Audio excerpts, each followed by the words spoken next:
Alright, kia ora everybody. Let's actually move our mic somewhere where it's near me so we can actually be heard over the music. All my sound levels feel off, so let me know if the music's like too loud, too quiet, something or other. Apologies to anyone that was here early and hearing the computer ding ding ding as I was trying to do the sounds, because I realised after I hit go live the sound was wrong. Alright, let's go over here. Kia ora everybody. Camera's not in the right place either. Can you guess that this morning we're in a little bit of a rush? Can you tell that I'm like not quite 100% here? It happens. It was a morning, but we made it. It's a morning of my own making. So let's say hello to all the early birds. We have Zoe, we have Yana, and we have Stardust. Grandkids today, exciting Yana. Oh, I hope the headache lifts, Zoe. That'll do. You're gonna get part of my tummy too. Part of the blanket, buddy. Yeah. Basically, we're back again for I don't know how many times this week. But definitely feeling a bit of the colouring bug come back. So we did stream yesterday. We finished off the bellflower, we did the tulips, we started on the crocuses, and then I was kind of getting to a point where I just needed to stop. And so we flicked some books and I chose some pages that I thought I might like to start that night, and then completely disregarded and did other stuff instead, because, you know. So yeah, it was a good stream, but we're back to regular stream day, so I'd like to finish off the crocuses and the leaves at the minimum today. Obviously, I'd like to do more, but if we can get all the plants done, I think that will be very good. I'm getting a little burnt out on plants, so it'll be nice to get all the flowers and the plants done, and then we've just got the kitty and the butterfly. But I'm still absolutely loving how this is coming together. The more we fill it in, the more like, yes. So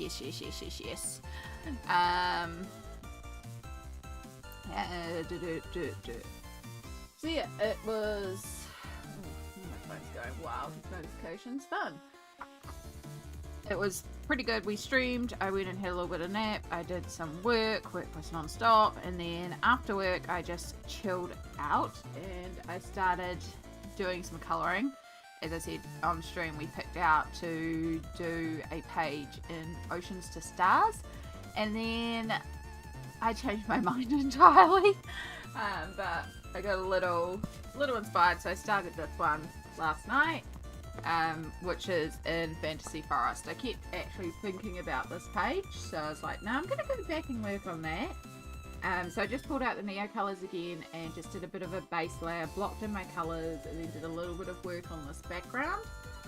So I still want to do a little bit of pencil over the background, but I'm feeling pretty pleased with the background. I've still got all the main part of the picture to go, but it's just starting there. So I really like how that is progressing. And then I reached a point where I was like, nah. And so I pulled out an old whip, which is this page from Dark Fairies. It's an old whip. And I just pulled out gel pens, and I just coloured the mermaid in gel pens. So she had like glittery green skin and metallic for the tail, and her hair was already glitter, and she had like metallic for her tail. And I was like, yeah, we'll just do gel pens for the rest of it. And the rest of it's been coloured in water-based marker. So it's like pretty flat. And then I was looking at it, it's like it really needs pencil shading. And I just cannot be bothered pencil shading this page. I'm just over this page. And I was like, well, the rule is if in doubt, glitter it out. I'm doubting the page. So I pulled out the glitter. And we just covered the entire page in glitter. And now obviously I really love it. It's still drying because the glitter was so thick on there. So it's got like texture and stuff. But it's just absolute glitter. So yeah, I do like how that turned out. It's still very much drying, but at least like I can consider it done, you know. Although I did all the like with the gel pens for the hair and stuff, and of course now that's all lost because the whole page is glitter, but meh. So yeah.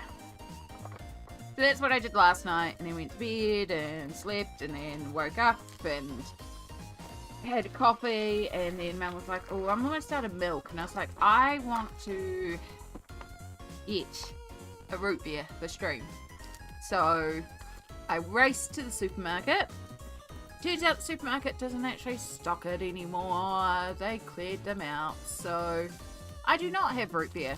I have other things. I brought way too many snacks, but I do not have root beer, so I'm going to have to look around and see if there's somewhere else, because the one place I thought that did used to sell it now longer sells it. So I'm going to have to do some research and see if I can find somewhere else. There will be somewhere. But yeah.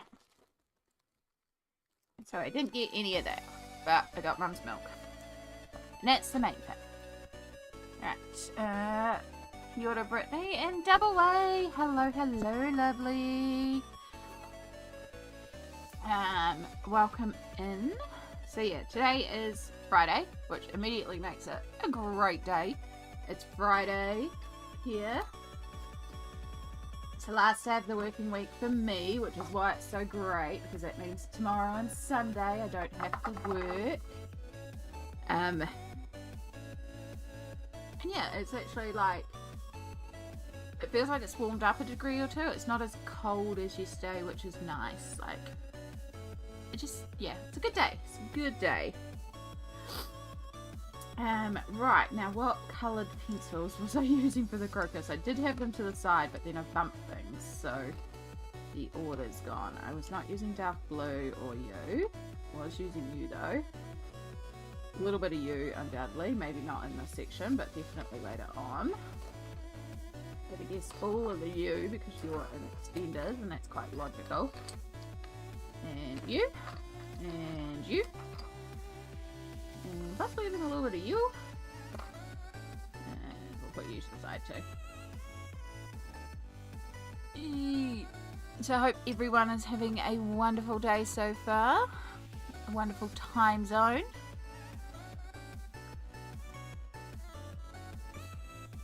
We're going to see how much further we can get on this today. It's like Mum's doing dishes and I was going to try and do dishes later on. If I tuck that in there, then I can probably put that there. No, we need to pick up the light. Ooh. Wait, I didn't damage the cord too badly doing that.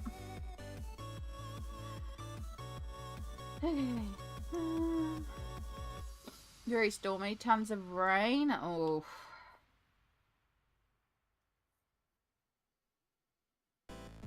Okay. Oh, and one more thing I need up. My picture of crocus flowers. Even though we're not following it exactly, it is good to have that little reference up.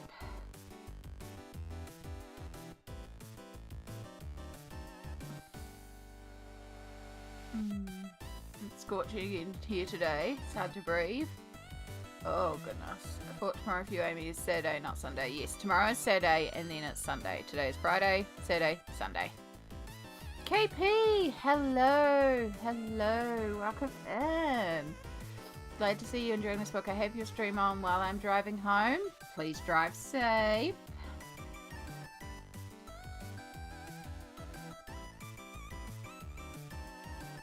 Only use your phone if it's safe to do so while driving, please, because we like safety first. But appreciate you being here.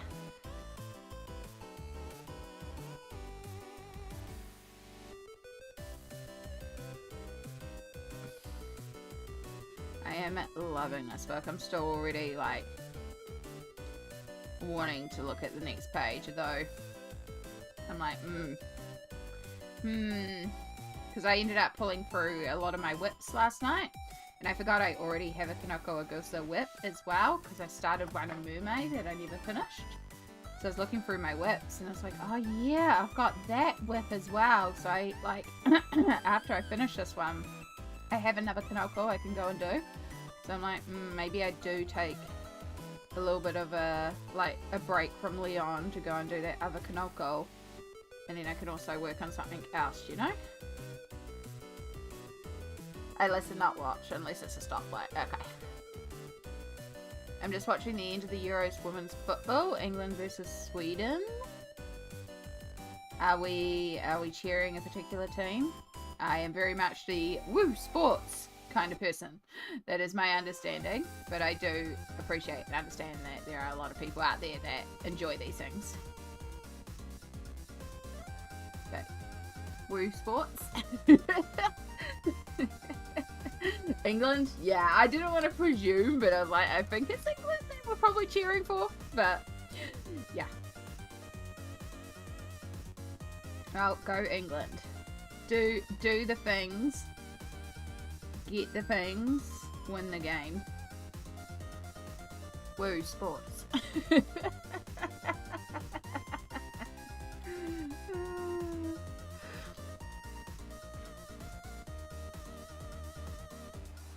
I actually used to play football when I was a kid.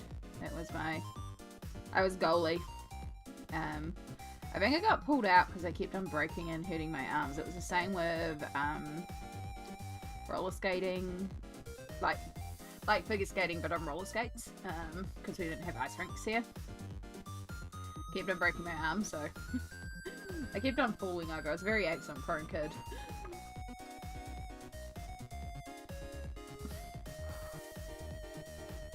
We were losing 2-0, came back to 2-2 and took extra time. If no goals were scored, we'll end in penalties. Ooh. Got started with the character page today. Ooh, yay, Yana. That's exciting. I can't wait to see how yours turns out. It's going to be gorgeous.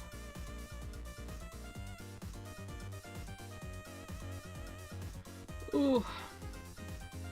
I didn't get a lot of sleep last night. I got some, but I didn't get quite as much. I did wake up at one point to Shadow on me again on my stomach, so I moved him and he was very upset and he climbed immediately back on me, but like went right up around my throat. I was like, you must be cold, because that's what they do, is they're trying to get to your warmth and like your core is warmer, so he was trying to get like right to my core. And so it's like, you must be really cold if you're this determined to snuggle up with me. So I actually like pulled the blanket right up over him and he just snuggled right down and stayed there for a while. I was like, no wonder it is cold. So I kept him under the blanket for a while until he was content, and obviously he warmed himself up a bit and felt a bit better, so then he jumped off my stomach and curled up beside me. I was like, poor baby, it's so cold. It is so cold. It was very cold last night. Yeah. Be back soon. Watch the end of this and pop back on. No worries. No worries, Zoe. Enjoy. Fingers crossed. Oh, should have done this little one at the same time and then we would be doing... Ooh! Flower parts fit in this section.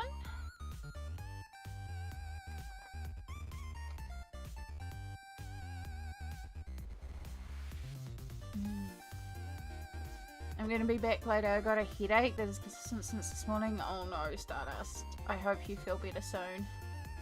Oh, headaches are no fun. Absolutely. Please do the self-cares. Please do what you need to do, and if you need to just have quiet time away, please do. Look after yourself.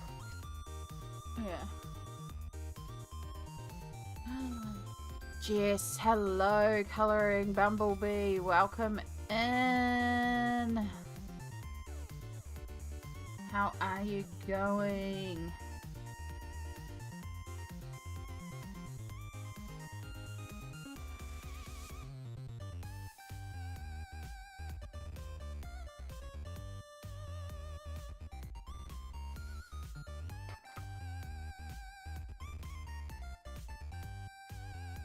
Oh, that sucks, double wave, but glad you're there to get it done and hopefully the day is over soon and you can relax and rest and enjoy. Oh, it's slightly louder than normal, but in the okay round, no worries. Thanks for letting me know. I had a bunch of sound issues this morning, so I do appreciate it. I did say at the start of the stream, if sound was off, let me know. I jumped on and none of my sound was balanced as usual. So I was like, what the heck is going on? It's like OBS decided to reset all my sound levels, but then my computer internally also reset all the sound levels. So, yeah. It was just like... I don't know. So yeah, when I started stream, all you would have heard was me going ding ding ding on the computer as I was trying to fix all the sound levels quickly while live. Like... And if I hadn't have been running to stream, I would have had time to balance it before stream. But of course, Amy went to the supermarket before stream, and then wandered around the supermarket for ages, and I was like, oh crap, yes, I have a stream. Go, go, go, go, go.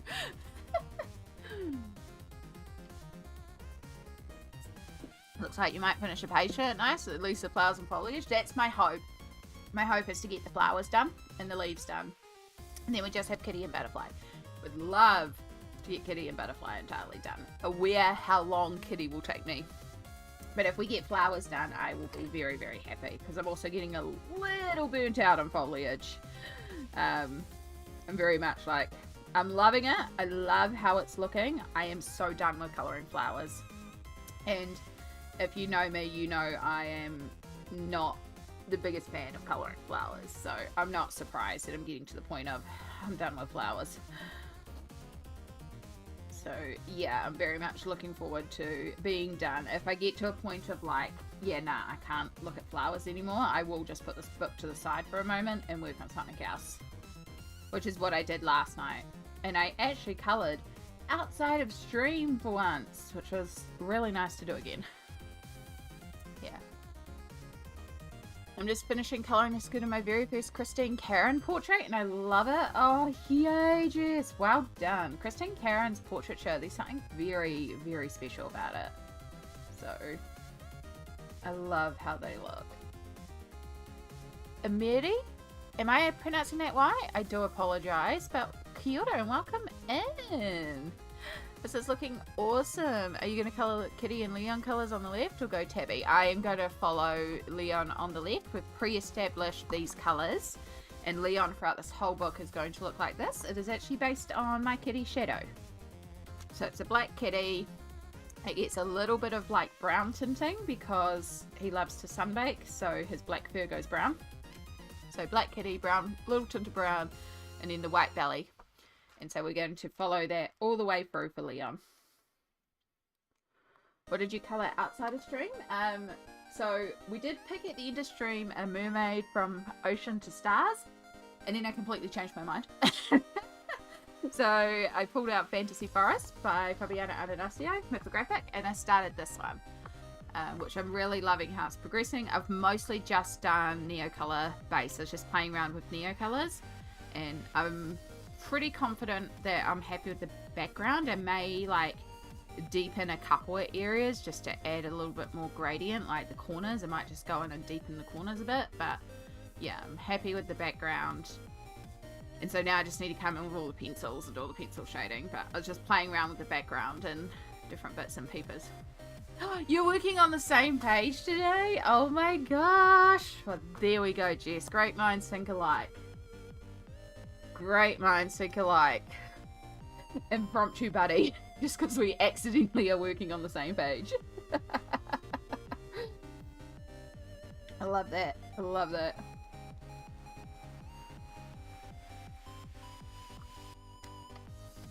And then I also finished off an old whip by just shoving a ton of glitter on it and calling it done. It's like, that'll do. That'll do. Buddy colour. It is fun when that happens, when you colour a page and you're talking to somebody and they're like, oh, I'm actually colouring that page too. It's like, okay, cool. It just works out that way. Yeah. So it's Mirai. I apologize. I am terrible at letters. and words and names. So I hope I'm pronouncing that correctly. But I totally get that. Like, it was a, you know, I mean, there's a whole TV show about it, iCarly. Like, yes. Good old classic iPods. Oh my gosh, I'm a Android device girl. My phone is Android, my computer's are Android, like, I am Android. I always grew up Android, and I'm very used to Android. But I've had one Apple device in my whole entire lifetime, and that was an iPod Classic. Because before phones were Spotify, before the phones, you know, we had the iPods, and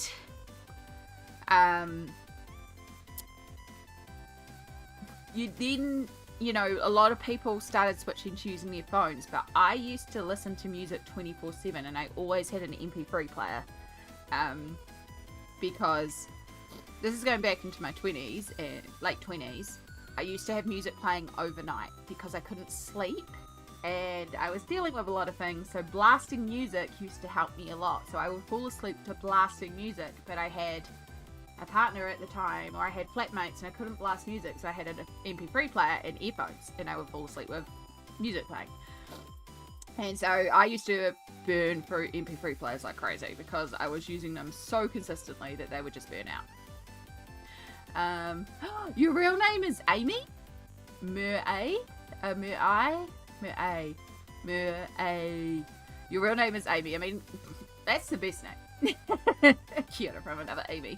I love the spelling of your Amy too.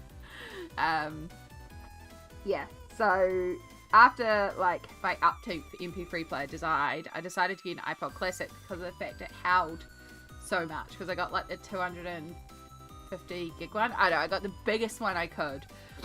And that was the only Apple device I've ever had. And to this day, it still is technically working. It's just the headphone jack has gone, and I've replaced that headphone jack twice because of how much my headphones would pop in and out all the time. But yeah, it still technically works. It's just because the headphone jack is no longer there, and I can no longer get the headphone jack replaced and repaired, the device doesn't work, which annoys me because it's still technically a working device. It's just the headphone jack don't work. Alright.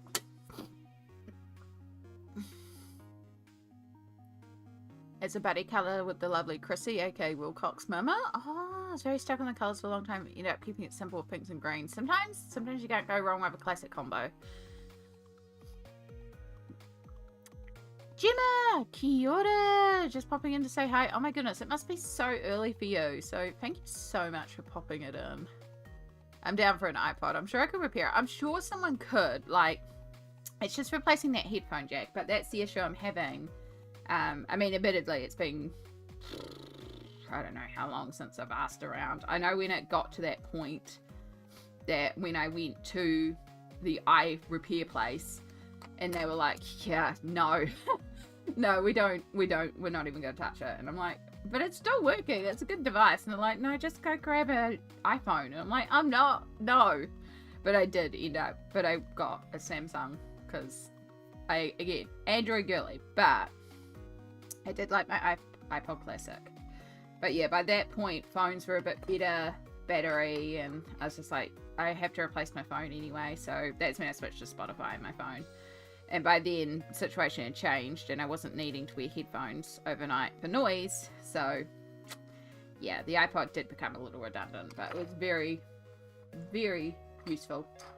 But I do miss the joy of the iPod and having so much music on hand and not having to worry about my phone battery. So I would like to get it repaired for nostalgia's sake.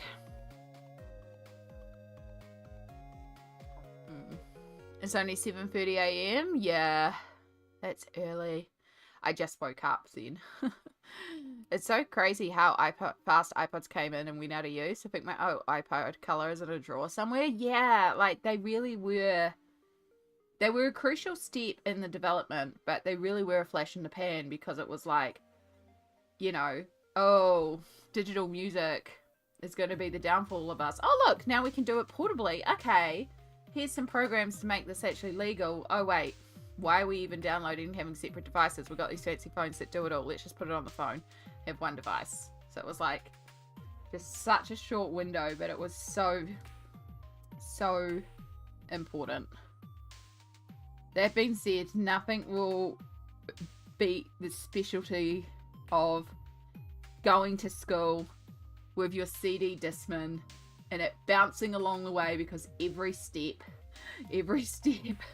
used to cause a little skip, but it was so cool to have your CD Discman and then your little folder of like burnt CDs, because I was someone who used to burn the CDs and I was known for it.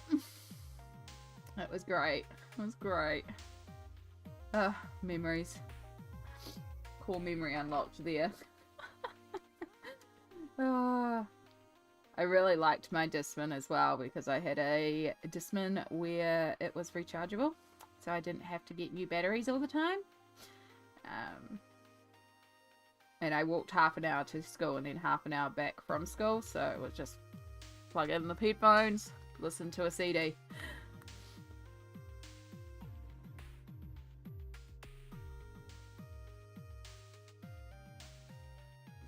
Crazy now to think that if I walked down to my school, because the home that I am in now is also my teenage home, so I could technically do my old walking route to school, and it's like, I don't even know if I could walk that in half an hour now, like I used to.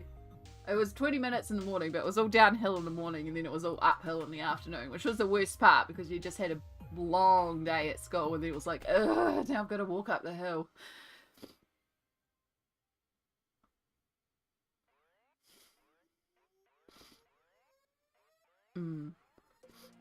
I've got a red one that you could watch videos on. My older kids used to watch Red Dwarf on it over and over and listen to my taste of music. I still have it. I think it works, but the battery, yeah. Again, my iPod Classic still technically works. It's just the headphone jack. It doesn't register headphones are in it, so it's the only thing stopping mine. And I probably actually need to find a new classic charging cord for it, which would also be a bit of a nightmare now too. But yeah, last time I checked it was still technically working.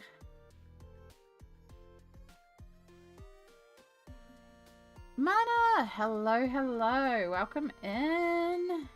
Kia ora! Oh, I think I need to blow my nose. 2 seconds, I'm just gonna mute and just blow my nose.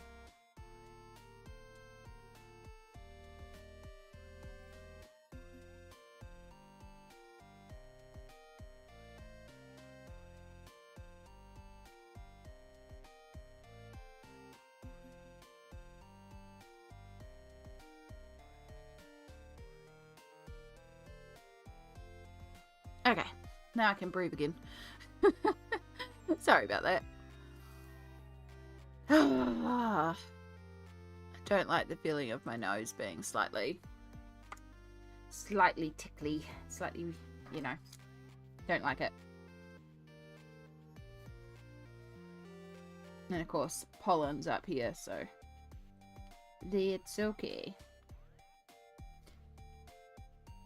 That's why when I look at this page, I'm like, oh, it would be so cute and so wonderful to be in this garden. But also, my gosh, my nose is itchy looking at all these flowers. But it's going to look cool once it's done. Like, you can see the start of our purple flower here, the purpley pink, and how it brings the pink down here. Like, we're starting to really balance and bring this page together now.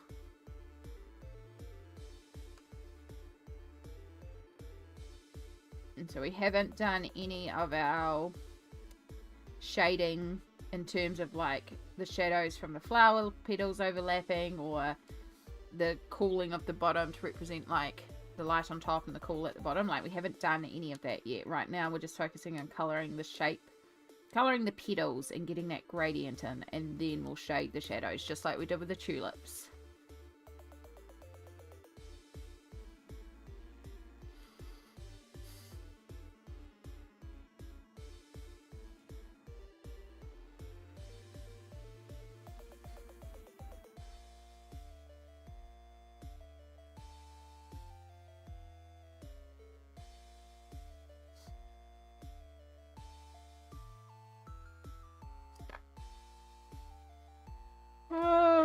Excuse me.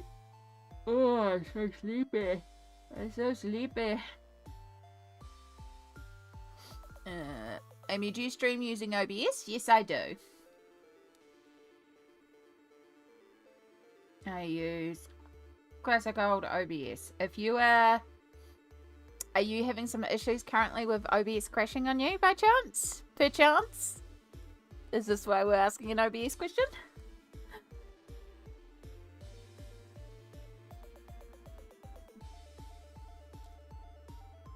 Poor Cassie. Stream kept crashing so much last night with OBS.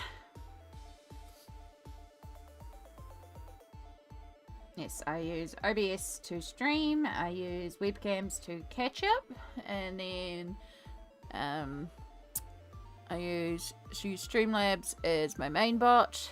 I have a blue snowball for my microphone.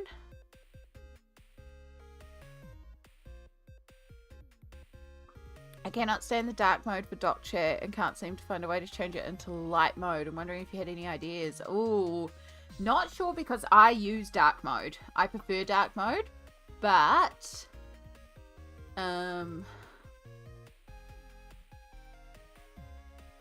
yeah, there could be a custom doc for OBS because there's so many plugins for OBS, so you might be able to. What we actually need is we need Vi. Vi is my OBS expert.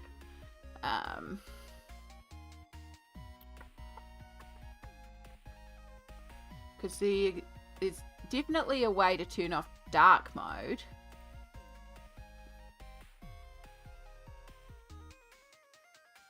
But yeah, then the dark check is still dark.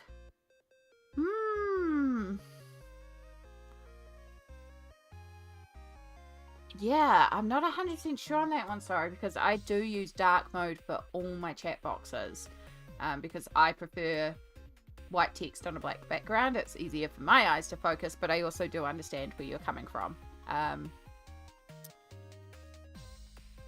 Yeah, I just put it into light mode just to see, and I see what you mean about the docked chat. Like, that is really off-putting when the rest of it's light, but the docked chat is dark mode. So, yeah.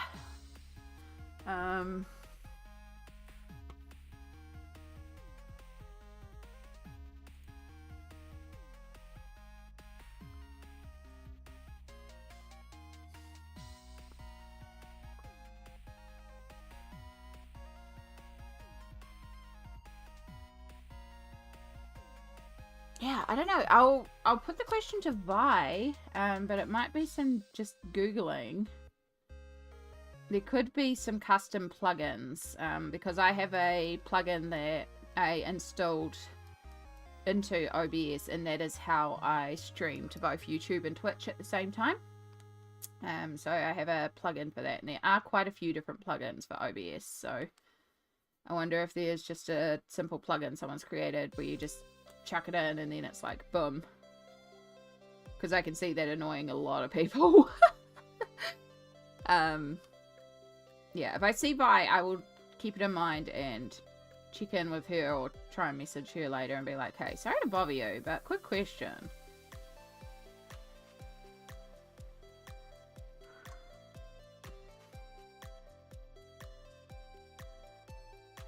Yeah, just how to make the theme, but not how to make that specific box. Yeah. Yeah, again, most people I know use it in dark, so it is a little bit of an interesting question, but it is the sort of thing that there should be a thing, and if not, like, the reason why I'll ask Vi is that I know Vi also has a lot of connections in the tech community, and may be able to, there would be more knowledge than me, basically. Like, I can do some basics, but also Vi and Samsara are the two people I kind of go to and go, if I want to do this thing, how would I go about doing that? And then they're wonderful and explain things to me.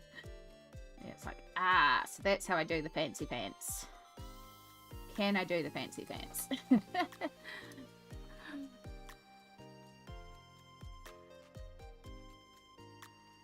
Yeah, my guess is it's going to be a plugin.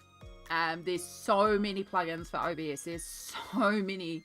It's the reasons why I switched to OBS, because when I first started streaming on your computer, you need a form of software. There, you can do it directly through YouTube and stuff like that, but using it through software, you get a little bit more customization. That is how I can do things like have the banners around and do things like switch to a break screen and switch back to an art scene and then switch to me chatting, because I have different bits and pieces ready to go and stuff like that. And yeah, so that's what we're talking about with OBS. I used to stream with a different software which is called Streamlabs OBS, which is much heavier usage on the computer but much more simpler to use. But I switched to OBS because of the fact you can customize so much, and there is so much out there to customize further. So that's kind of what we're referring to, just for context for anyone who's like, what the heck nonsense are you talking about?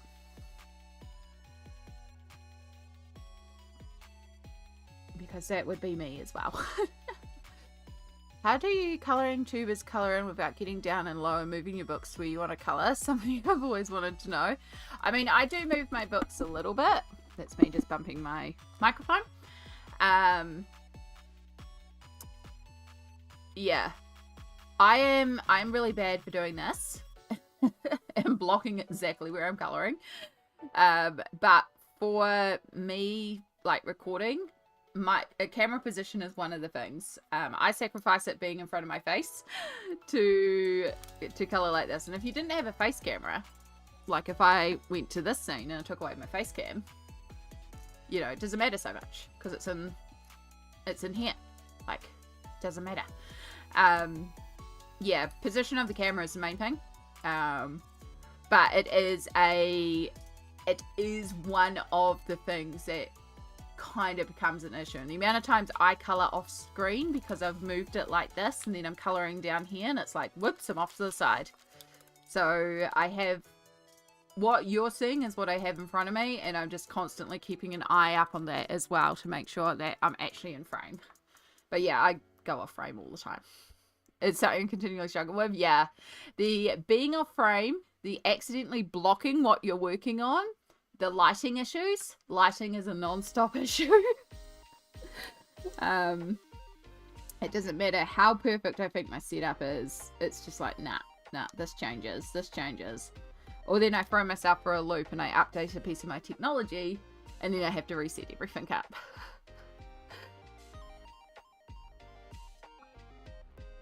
I often do another layer of pencil off camera just so I can get up and close because I like to get my nose up and close to the page. Oh, I struggle a lot with pencil shine, so I'm often like having to go like this to look at it without pencil shine.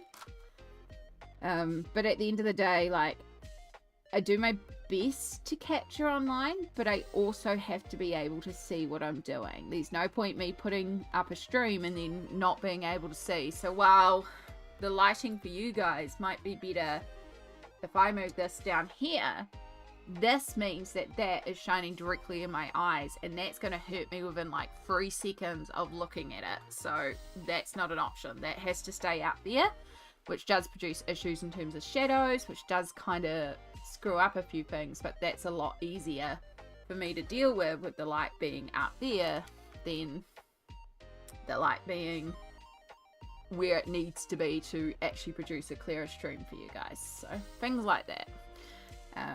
There's a balance between how fancy can you go, and it also depends on your setup and your situation. And like, I could do a crisper, clearer stream if I upgraded my PC more and got more lights, but then it's like dropping more and more and more money into the technology to stream, and I don't want to do that either. So yeah, just finding that balance. It is fun though. I say that, I don't want anyone to be like, oh, well, I was thinking of streaming, but it seems like too much and I'm going to put it off. No, it is fun. Start with what you have. Try not to buy anything. Give it a go. See if you like it.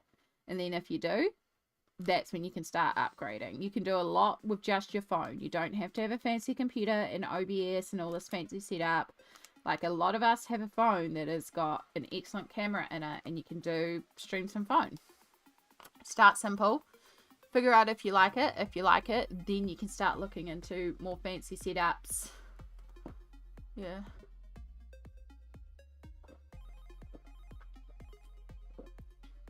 I have light issues too. I hate having my left hand shadow where I'm colouring, so I have a big ass lamp shining in from the left. Yeah. Yeah. So one of the reasons why I prefer to stream during the day than at night is during the day I just have a little overhead light, and I'm sitting in front of a massive window. So I have lots and lots of natural light, but there's still a window behind me, so I do still get a little bit of a back shadow too, but usually the overhead light in the window is enough to counteract it, and we don't get too many shadows coming this way, right? We get shadows going this way, but it's not so bad. So I deal with it. So you can see the little bit of like this way light causing a minor shadow, but it's more this way that we're getting the shadows. I can deal with that. But at night, I have no light in front of me, so there's no light casting the shadows this way. Instead, all the lights are behind me. So all the shadows want to go this way. So colouring at night can be very difficult, and that's where this overhead light becomes really essential. But it does make streaming at night a bit difficult because of the positioning of the lights. But, you know, yeah. I still only use my phone to record, edit, and upload. I think if I had to export laptop videos in my laptop from a proper camera, I'd be less inclined to actually make videos. Yeah. So I record and stream all using the same camera, which is this camera here. My top cam, as I call it. This is a Logitech Brio 4K. And the software that I use to stream is also the software I use to record videos. So I use OBS to record the videos, and then I use a free editing software where I just trim off like the ends and cut out any like bits where my brain glitches, slap it all together, chuck it out, and that's it. But it does mean I have to export videos and stuff like that. But my phone, my camera is scratched up to all heck, so my phone is not actually a viable source of recording. But my phone also barely has any battery hold, so my phone is not actually an option for streaming. On top of that, I started streaming 10 plus years ago. I've been doing this for a decade. On and off, but I've been doing it for a decade. And so when I first started streaming, phones weren't really an option for streaming. YouTube didn't have streaming at that time. It was only a video only platform. So you live streamed via, I started on Picardo, but then I moved to Twitch, so I got a creative channel. So I learned streaming with a computer from the start, and that's why I just leaned towards it. Yeah. I'm nodding my head while you're explaining. Well, that's good, because that means I'm speaking words that make sense, because sometimes my words, no word. Oh, so I'm glad it makes sense. The background here is absolutely stunning. Thank you, KP. I am really liking how it's coming together. The window is behind me, so I'm forever in the shadows. That's a good idea. I was about to say that's a good idea because I was also half reading the next line of you saying, I'm thinking of making a video how to start a colouring YouTube channel for beginners, which is a fabulous idea, and you absolutely should. It was on my list of video ideas, but I don't make recorded videos all that often anymore because I just really don't enjoy it. You'll find for me most of my content is live streams. I highly prefer live streams to recorded content. I feel live streams, I can just be organic and natural. I can just chat and vibe and hang and just be me. When it's recorded content, I struggle. I struggle if I have a script, and I don't like scripting content. But if I don't have a script, I ramble, as we all know from my completed pages videos. So, yeah, I find with recorded content, I don't enjoy it as much. So that's why I just don't end up making it. And I'm okay with that. I've recognized and accepted that I'm not actually someone who enjoys making sit-down videos. So if you're ever like, oh, I really would love to see a recorded tutorial of this, likelihood is very minimal. But come to live stream, tell me that you want to learn this, and I will figure out a way to introduce it into the page or show you live. Like, yeah.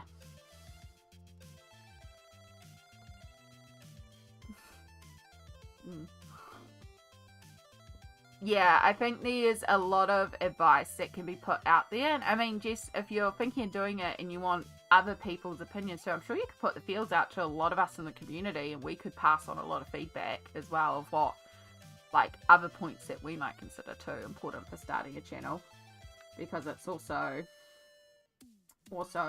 you know, things to consider. My biggest advice would be just remember that this is a side hobby of a hobby. Try it, but if you don't like it, don't force yourself to do it. It's not essential. It's a hobby on a hobby. It's not even a hobby like the main hobby. It's a hobby of a hobby. So, you know, do it. If you don't like it, that's okay. Alien Theory, oh my goodness. Hello. It's been 5 million years. Yeah. It's been a while. How are you, hun?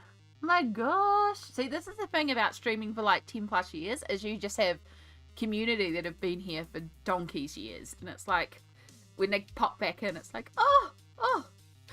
Yeah.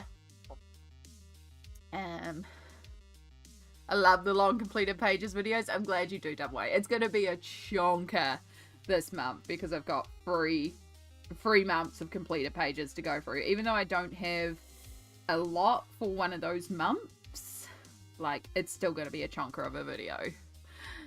Yay! England came through! Yay for Zoe! Yay! Hobbyception! Exactly, Amy. It's like, it's the same thing I say with streaming as well. It's like, try it with the gear you've got. Try it. Don't go out and buy anything. See what you've got, see what you can work with, and see if you enjoy it. But, you know, also don't judge your first ever video. I'm pretty sure everyone's first ever video ever was pretty awful as we kind of found our groove. I don't even think my first video is still up on the channel. I think it's gone down. I'd have to go back. There's a lot of content hidden on my channel. I know there is some of my older content, but yeah. Again, been doing this since like 2016. So,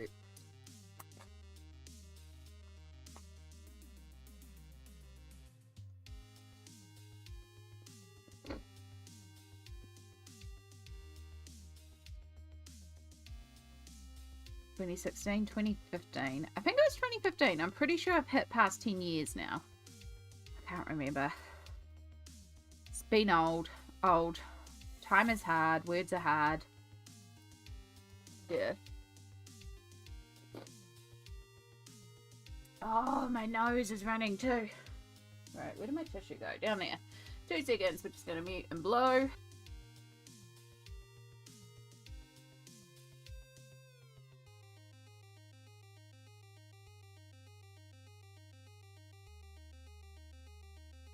Oh, much better.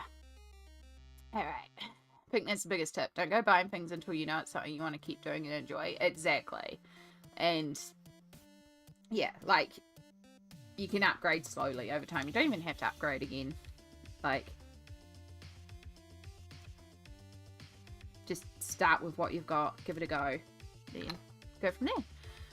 As a consumer of colouring videos, I do prefer chatty videos instead of music. Usually I'm doing something like colouring while watching, so if it's only music I get bored, so to speak. Yeah, I prefer editing only to music because it's a hell of a lot easier. If I'm putting up a video, a time-lapse is a heck of a lot easier than a chatty one. But a chatty one is better because also if someone puts up a chatty one and you're like, I just don't care about the chat, you can mute it. You can mute it and put on your own music. So yeah, it's the same thing with my live streams. Like, you don't have to watch the VOD. You don't have to listen to me. You can have the video up and just mute me and put on your own music.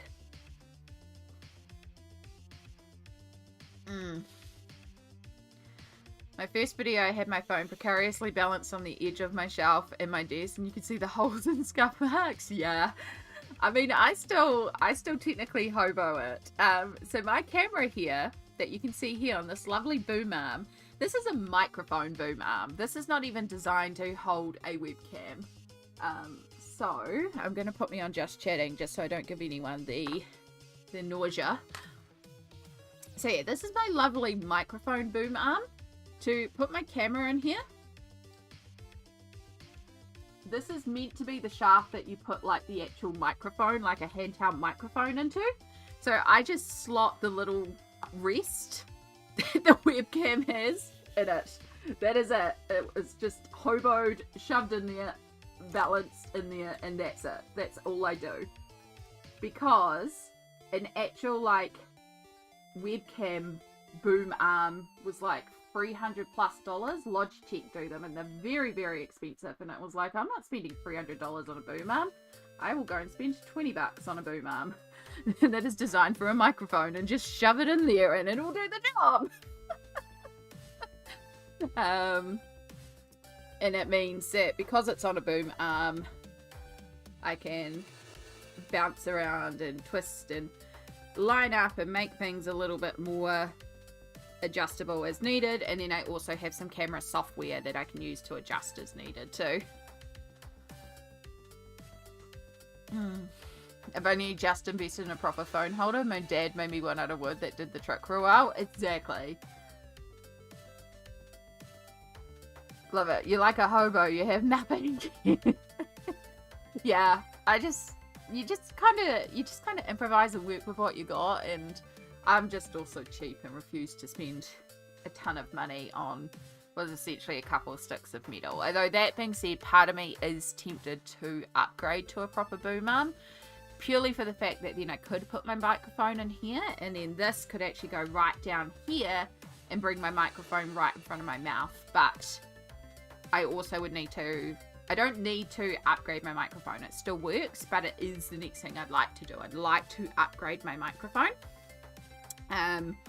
because I would like to get one where I have a little bit more control, so I can boost me. I can also remove some of background noises. It's getting into a bit of technicality, and then I do have the occasional dropouts from my microphone. So I would like to upgrade my microphone as the next piece of technological upgrade for string, but it's not an essential thing. I've done a lot of upgrading over the years in terms of my webcams. I started off with your classic C920, which was all the rage in the art community back in the day. That's how I started. And then I got the C920 became my face cam until that died, and now we've got a C922 for the face cam. We've got Logitech Brio for the webcam, and yeah, that's been slowly built rather than the side like most are able to do. Yeah, where I have mine mounted doesn't technically work. I used to mount it on the other side and it was better because you couldn't see it on camera, but I consistently bumped it, which is why I did switch sides, even though we deal with this of the boom arms being in the visual picture. It's the side effect of it. Now there may be a way, I can't boom them, I can't put them in front of me. I have nowhere to mount it directly in front of me because I'm beside a window. So they have to go to the left or the right of me. There's no alternative there. There's nowhere directly in front of me to mount it. For a long time, what I did to mount my camera before my boom arm was on either side of my desk, I had, this is, again, going to my DIY hobo-ness, portable wardrobe clothes bars. Like those metal clothes rails, and you have two pieces on the side, and it goes with a bar in the middle and a bar at the bottom that helps them balance, and it's like a clothing rack that stands up. And it's designed to be like a portable wardrobe solution. If you know what I'm talking about, you know what I'm talking about. But I had one of those that the middle parts had broken. So it was just the two end pieces. So I took those two end pieces, and then I brought a dowel that fit the middle bar of it. Well, it didn't fit the middle bar, it was too narrow, but it was 1.8 meters long, and I have a 1.8 meter long desk, so this dowel was as long as my desk. Then on either side of my desk, I put those things, and I shoved this pole in the middle, and then because it was narrower than the ends that this clothing rack was meant to have on it, I wrapped a ton of tape around each end, and then shoved it in, and it kind of bulked out the end, and then it locked in place. So I had basically a big bar going across my desk. And then I found a mount very, very cheaply on like Wish back in the day, or AliExpress or something like that. but it was designed to mount a webcam or a GoPro on a bicycle. So it was like a round circular mount designed to go onto a handlebar. And so I took that mount and then put it around the pole that I had just put up. And then I screwed my webcam onto that because it had the little knob for mounting a webcam. And that was how I got a top-down camera. But I could not adjust the height of it. So it had to stay locked at a certain height. I could go side to side, but I couldn't bring it down any closer. And that was something I struggled with because it was great when I was working on big pieces of art because, again, I used to stream original art and I would often be working on A3 size pieces of art, like really, really big. Like this book turned vertically, so having it quite high and seeing the whole page was great, but I couldn't do close-ups. And that was a big reason I upgraded my camera because I wanted more detail. But yeah, when I moved here, I don't have room on either side of my desk to do that old mounting system that I kind of DIY'd. So that's why I had to look at boom arms because I was like, I can't mount either side of my desk. Yeah. Hello, Shadow, and hello, Raiders. Welcome in. Come on, baby. Oh! Shadow's come to say hi just as the Raiders come in. Baby 420 Sloth. Kia ora, welcome in. I'm so sorry, I have to close the art because we have a cat on the desk and the cat likes to drill. But, yes. Kia ora to you. Oh, welcome in. What were you up to today? Shadow has come to say hi to the Raiders. Yes, I know, it's coming. Oh my god, they stink!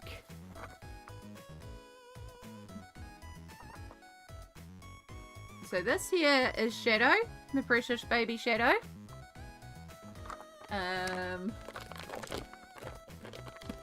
We are...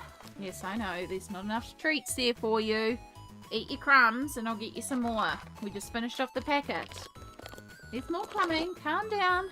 Calm down. There you go. There's a couple more. I was painting a koi pond and a piece of wood. Oh, that sounds amazing. I love painting, like, the detail that people get into painting has always blown me away. I love painting, but I'm also, like, simple. It's good fun. Well, for all the Raiders that are here, kia ora, my name is Amy. I am a colourist based in Aotearoa, New Zealand. So we are working on a page involving this guy. He's our model for the page. And a bunch of flowers, which I will show you in a moment. He's just also a grumpy old man who likes to drool all over my desk and all over my art. Will you eat all your crumbs? You've left crumbs all over the desk. But kia ora, welcome in. Kia ora from New Zealand. If you are needing to raid and fade and do some post-care after stream, baby 420 sloth, please feel free to. Please do the self-cares. But if you want to chill and relax and vibe here, we're a very chill, low-key stream here. We just potter and have a glittery little bubbly safe space on the internet that we try to vibe and hang out in. And this is why Shadow likes to pop up. He also knows that from streaming he gets treats, so yeah. And Shauna over on YouTube, kia ora, hello. Welcome in as well. So for all our new friends here, we do dual stream. We're both live on YouTube and Twitch. And this chat directly above me will combine both chats. So if you see me chatting or hear me chatting to people and you're like, I don't see it in chat, could be on the other platform, but it should be combined up here. Oh, don't hit the microphone, Shadow. This is half the reason why I also might need to replace my microphone, because the amount of times this one has drooled on it. Freaking Shadow. Oh, good, Yana. You have a wonderful time with the grandkids. And hello, Twitch followers. Thank you so much. We have anonymous follows here, so thank you to both of you so much for following. And I see Beady. Hello, Beady. Kia ora, kia ora. Right, are you content? Can I get back to the art now? Can I have my desk back? Are you done drooling all over my desk? Instead, you're drooling all over me. Charming. There you go. You've had your treats. You've had your scratches. Are you happy now? Are you happy? He's like, more, more, more. More, Mum. I want more scratches. More scratches. Alright, you're going on the floor. I want to do the arts. I want to do the arts. And I'm going to clean the desk. I'm off to bed now. Enjoy the rest of your stream. Thank you so much, Jess, for popping in here. Always adore seeing you. For some reason, you're not following Colouring Bumblebee on YouTube. Why the hell aren't you? Go follow Jess. She puts out amazing videos. She creates amazing series. I'm watching the Rank and Rate series right now. Very tempted to do my own version of it, even though, again, I don't like to really make recorded content anymore. I do live streams, so yeah, great series, great channel, and there may be a video coming out about how to get into doing colouring YouTube videos. Alright, so for all our new friends who have joined us, this is what we've been working on. So this book is Leon's Journey by Kanoko Egusa. Ooh.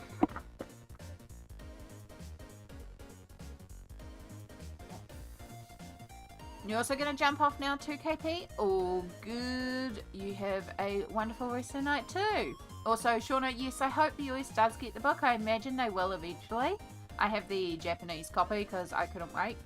It's like, it's Kanoko Egusa. It's a kitty book. Must have it now. Must have it now. So, yeah. I did do an order with Pompadour to get this and a few other Japanese and Korean colouring books.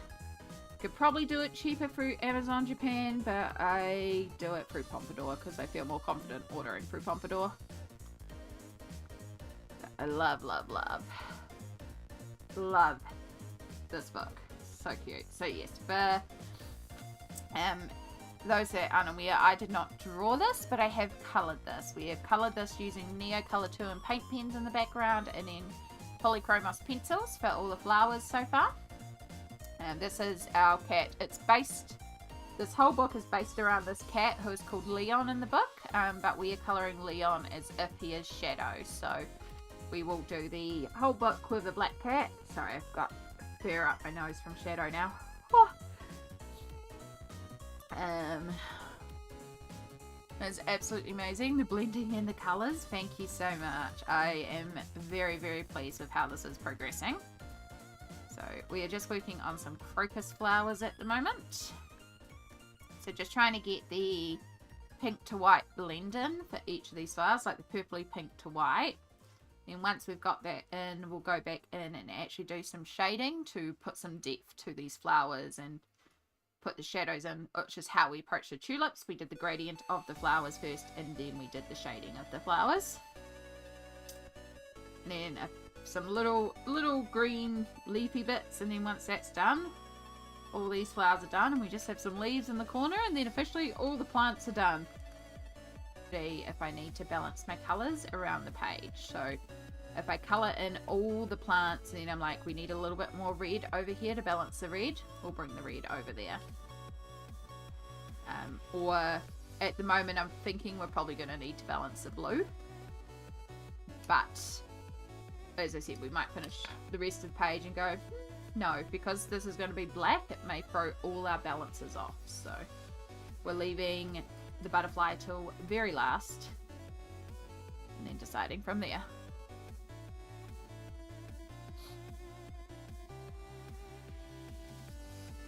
So yeah, very, very much loving how this is progressing. I really do like this book, but I mean, it's a book about colouring cats. I'm probably going to like it. I like colouring cats. We know this. So it's not a hard guess that I like this book.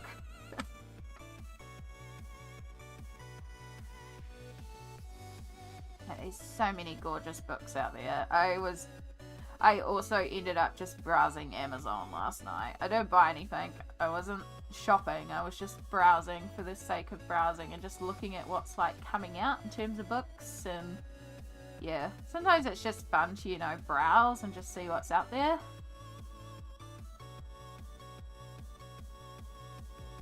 I am one of those people who like sometimes I'll go to a website and just add a ton of stuff to the cart and then walk away.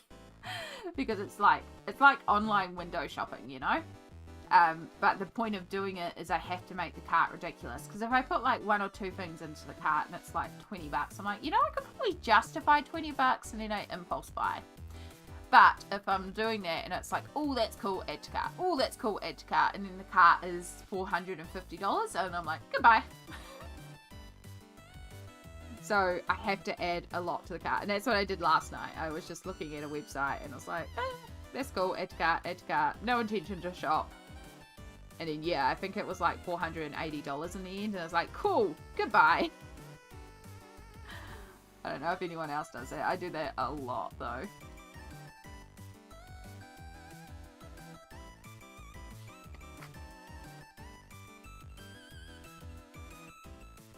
Oh, I totally forgot. I brought a thingy at the supermarket too.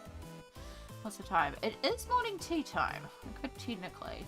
I mean, I could do it any time, but I did buy chocolate fish. I found a new brand of chocolate fish. And I was like, that looks intriguing. I'm going to buy it. So I have a little treat. I think we're all guilty of doing that. It's just fun to do, though. Like, again, I suppose it's kind of the equivalent. I never did it in person, though. I'd never actually go to a store, fill up a cart, and then just walk away. But I'll do it all the time online. I've had 4 or 5 new colouring come in the mail this week. I do in fact have a problem. Sometimes you need a therapy shop, though. I will stand behind that. You do get serotonin from shopping. Like, sometimes you need that serotonin boost. Do that all the time. Love adding things to my basket, but I don't always commit to buying 9 out of 10 of them. And I'm like, oh, that's nice, and put them in my save for later. Yeah.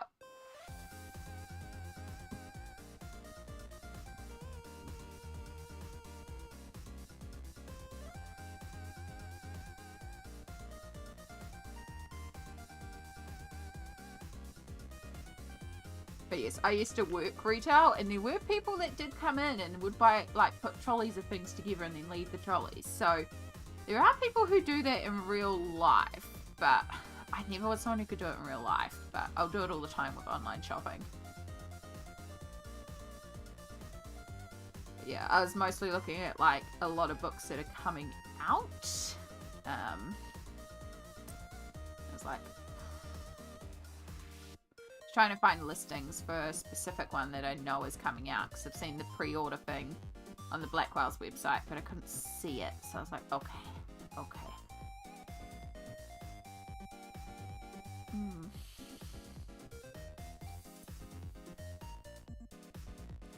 You should probably be dark.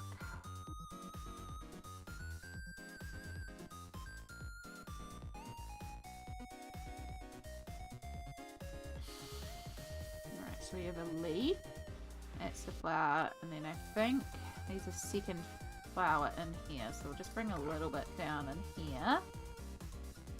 And just say that you're a little bit of a flower. So this is where it's going to get tricky, because we've got a lot of like odd areas. So what I want to have is Payne's Grey, and then where is it?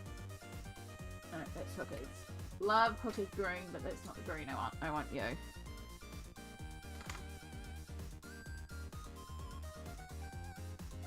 This is where we will have to use a little bit of pencil to fill in some very, very odd areas where it was like I didn't colour any of any areas down here because I wasn't sure what was flower and what wasn't flower. So we'll have a couple of areas like this where we need to sort of work around.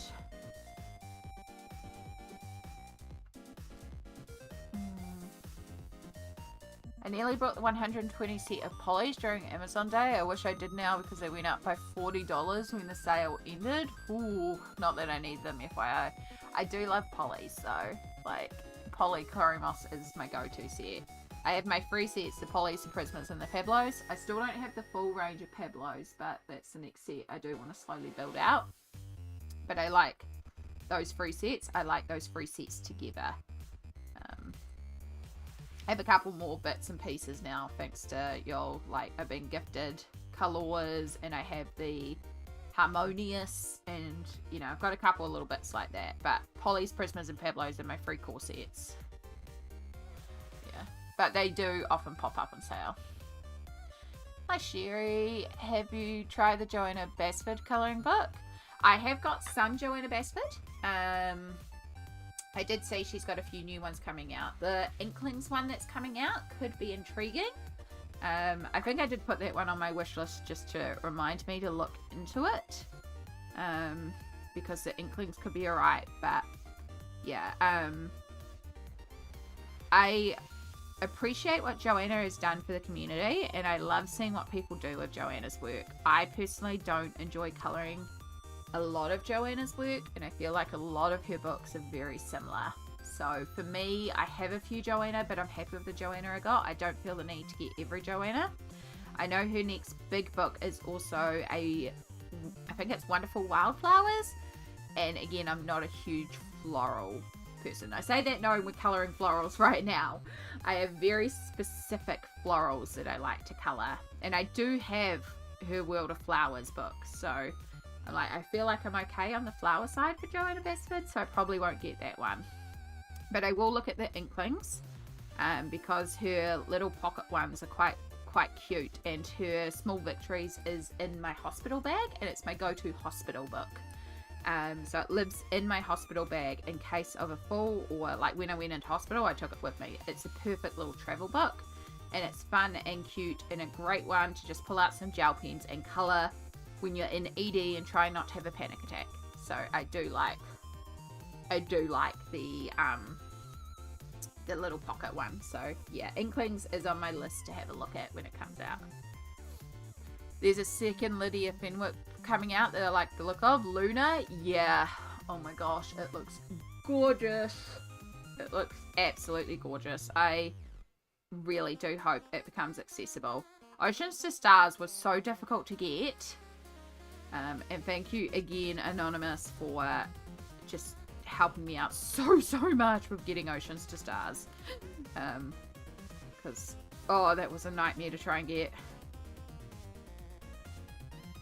They will go back down, they often do. Yeah, Polychromos do often pop up and down. I do love her Magical Worlds. Yeah, her Magical Worlds, her Worlds of Wonder, and Rooms of Wonder. I love those free books. I really love the ones like Enchanted Forest and Secret Garden. Aren't really my cup of tea, but again, gardens. There's so many leaves. It's not my thing. And when Joanna first came out with them, I did get them, and then I was like, and then I gave them away. Lost Ocean I can get behind. Love Lost Ocean, but I love ocean colorings. The Lost Ocean's probably one of my favorites of hers. And then I also like 30 Days of Creativity, but it's because of how I'm approaching 30 Days of Creativity, and I'm not approaching it typically. So, yeah. I also like Ivy and the Inky Butterfly. I think that's a really cool book.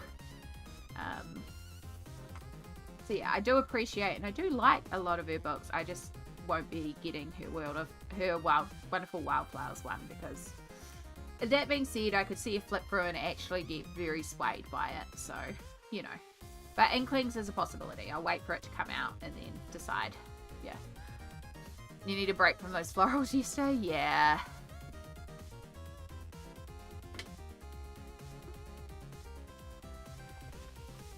Yeah.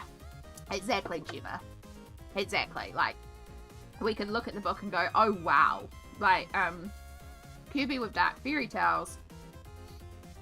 I know that has surprised a lot of people when it came out, and they're like, oh wow, this is not what I was expecting. Like, it could be completely out the cuff. She could do something entirely different and just blow us out of the water.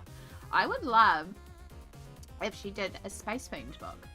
Like, her space-themed pages in Magical Worlds were gorgeous. There's one in particular where it's like, it looks like it's in like a swirly mist and it's got stars and a galaxy. And I know a lot of people, when they were flipping that book, commented on how cool it was to see this design and how different it was to everything she's done and how amazing it was. And that one has stuck with me. And I don't have Magical Worlds, but I like that page. And I remember that page because it's really, really neat. It reminded me a little bit of like Maria Troyal and her Shooting Star book. Some of the scenes in Shooting Stars. So yeah, I was like, that's really cool. And I would love to see more of that. And that would be very different for Joanna. But also, Joanna is Joanna. And, you know, she does fabulously what she does. Nothing wrong with that either. And there's some really gorgeous colouring that people do in Joanna too. Like, blows me away what people can do. But yeah, I just know me and my personal colouring style. Again, it's no hate on Joanna. I'm not. I really do like her work and I like what she does. I also just know me and my colouring preferences. So, yeah. And I'm at the point now where I don't feel the need to grab every single book, with the exception of Kirby. Like, Kirby has his 10-year celebration book coming out soon. It's a compilation book and the pages are already in other compilation books. And not only do I have the original books, I have all the compilation books. So it's like, I really don't need this 10-year celebration book because it's a compilation of a compilation. I'm still gonna get it. Because it's Kirby. Plus there is a 4-page exclusive in there and I love a Kirby double page spread. So you're giving me a double page spread of Kirby? Like, oh, a double Kirby? I want to do a double Kirby. I want to do a double Kirby. So I have he's got a few different images on his Instagram that it could be for that double as well. Or the style of that double. It's going to be, I can't wait. I really want to see it. So yeah. But in that same token of saying how excited I am for Kirby, I do understand Kirby's not for everyone too. The great thing about colouring is there's just so much in the community to colour. Colour what you vibe with. Colour what you enjoy. Kirby, Roseanne's, and Millie Mariota my auto buys, although my mythographic collection has grown a lot too. Yeah, definitely my mythographic collection has grown a lot as well. I think the list is up to date. I'll have to go check. I think I'm technically missing 4 mythographics now for what's currently being released. I have to go and double check my list. But I'm almost at a point with all the mythographics. The Mythogorias are not going to be collecting them all. But then they're also bringing out Mythogothica. They're like, no. And then there's the Starkana ones as well. These are all Castle Point. They're all mythographics of just various forms. So they brought out these Starkana ones, which are variations on mythographic. They're not necessarily mythographic. But these mythographic, these sound Mythogoria, and there's going to be Mythogothica. And Mythogothica sounds very much like romanticy, like gothic romance, and it sounds right up my alley. I'm like, no, Castle Point, don't do this to us. You already bring out too many books a year as is. Yeah, and Florographic now too. And then the Tiny Worlds as well, which I feel like Tiny Worlds is a completely different series, so like it doesn't feel the same. But yes, there is also Florographic. But I feel like Starkana and Florographic, they feel, definitely Tiny Worlds feels a little different, but Mythogothic, Mythogoria, and Mythographic feel very similar but separate vibes. I do like the fact that they are exploring other vibes and they haven't just made like mythographic gory. They've gone, no, we're going to do a whole separate range of this, of Mythogoria. Like, we recognize that we want to keep that mythographic quality, but we recognize that this isn't for everyone, so we're doing Mythogoria. I do appreciate that they've done that. Yeah, Castle Point did put out a lot. It's the same with Lom though. Lom put out a lot too. You can't there doesn't need to be the pressure to be like, collect all of them.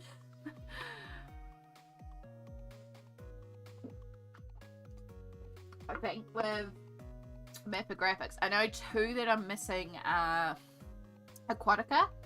I think it's Aquatica. I'll have to go double check Aquatica. But I know I'm missing Frozen Fantasies. But yeah, I'm like, I also have so many Mapographics to work in at the moment that it's like, I don't need to rush to get these. But there are a couple of older ones that I'm missing. I think I'm missing Paradise too. But Frozen Fantasies, I think, is one I would like to get. And I'm pretty sure Aquatica might be one of the ones that I'm missing. And Aquatica, I'm like, yeah, I have Deep Blue, but Aquatica, like, I love my merms, so. But it's not like I have to rush and get them. If I don't get them, I don't think I'll be upset. But if I think about, like, some older books that I might like that are getting harder and harder to get, I think I've got most of what I'm after. There is one book in particular that I've always wished to find. I don't think I'm going to find it. This is a very old colouring book. It's a little bit of a holy grail for me. And it wasn't a very particular popular one. But technically they're still an Amazon listing. So I hold out hope. It's just trying to find one that ships to New Zealand. There's a few very old Dungeons and Dragons colouring books.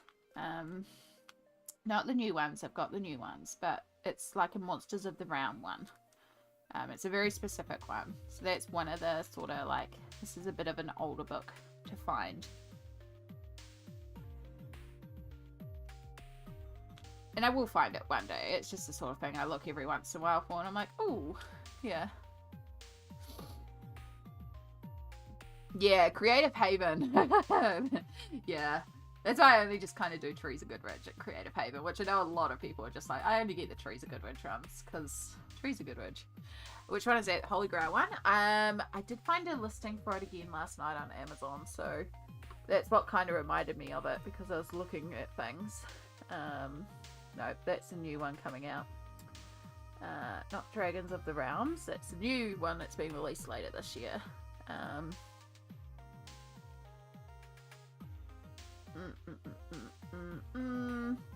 Okay, this is not the exact one, but this is part of the series. Although this one's also a little bit of a holy grail. You can see why we're not buying it, because it's buy used $253. But this here, Templar Books, this is from 2016. Monsters and Heroes of the Realm, and then there was a secondary one that they also released. These are old D&D colouring books. Yeah, so 2016, and there was a earlier version too, and I can't remember what the earlier one is called, but I'll find it one day. But yeah, this one, like, no. No. It's not that much of a holy grail. Like, no. Yeah, exactly. Like, it's like, no. Like, I ain't spending more than $20 or $30 on this. Like, no. It's not that important. It's just one of those, like, it will be really cool one day to find it, to go with my D&D colouring shelf, because it is something that is very much missing from my colouring shelf. So yeah, these are the Monsters of the Realm, and I think the other one was like Heroes of the Realm. But they're old D&D colouring books from 2016. But it's not like a, you know, I'm going to find these books. It's just every once in a while I look for them and then I'm like, yep, nope. So I'm shocked I found an Amazon listing for it, because it's, yeah. But yeah, it's just one of those, like, again, for anyone that knows me, TTRPGs, and I have basically a whole section of, I have my books sorted, and I have one shelf that I call my fandom shelf, which is where I put a lot of my different particular fandom related colouring books. So like my Sarah J. Maas colouring books live up there, the Lord of the Rings colouring books live up there, the Critical Role colouring books live up there, you know, Star Wars, not I actually have any Star Wars colouring books. It's something that I realised I'm missing. I don't have any Star Wars colouring books, but that's where Star Wars will go. I have the Firefly coloring books live there, and you know, any of those sort of books, they live up there. And yeah, I have quite a few different D&D or TTRPG related coloring books that live there.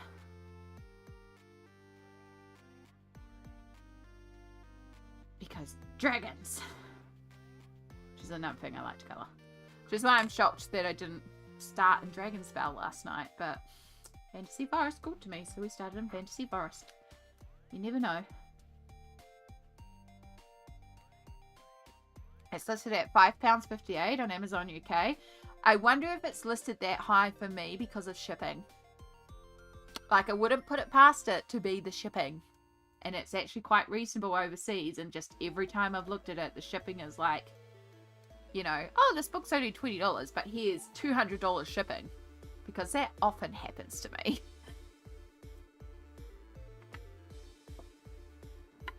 Because New Zealand, island at the bottom of the world. Joys of shipping to me.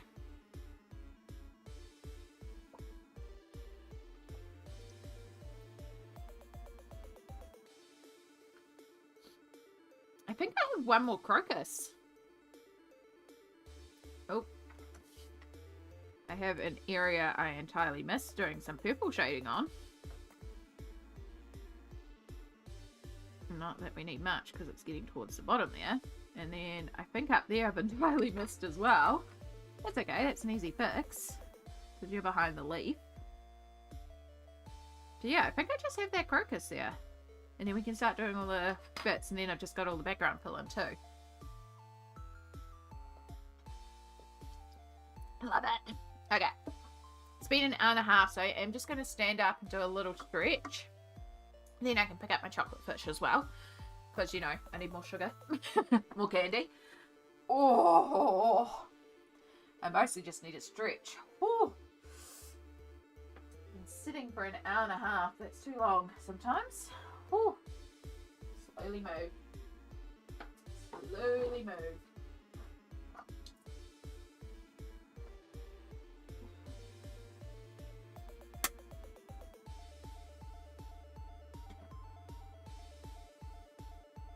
Where do I put the fishy? And just in case it's chunky.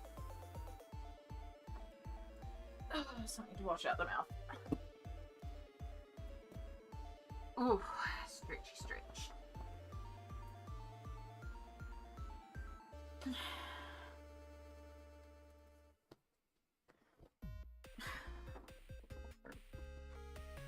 Why are you opening? Did I bump my keyboard as I came in? Probably.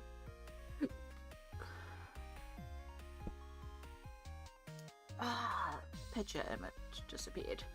That doesn't help. There we go. Right. Just need some music gone quiet again. Oh no, you're there, you're just a quiet one. It's like, where's the music? Okay. Oh, itchy nose. Itchy, itchy nose. I feel like I got cat hair stuck up in my nose. So gross. So,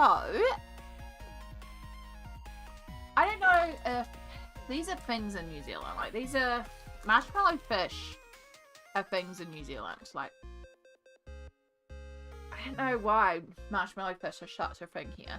But marshmallow fish are. So it's marshmallow in the shape of a fish covered in a thin layer of chocolate. I don't know if they're like things anywhere else.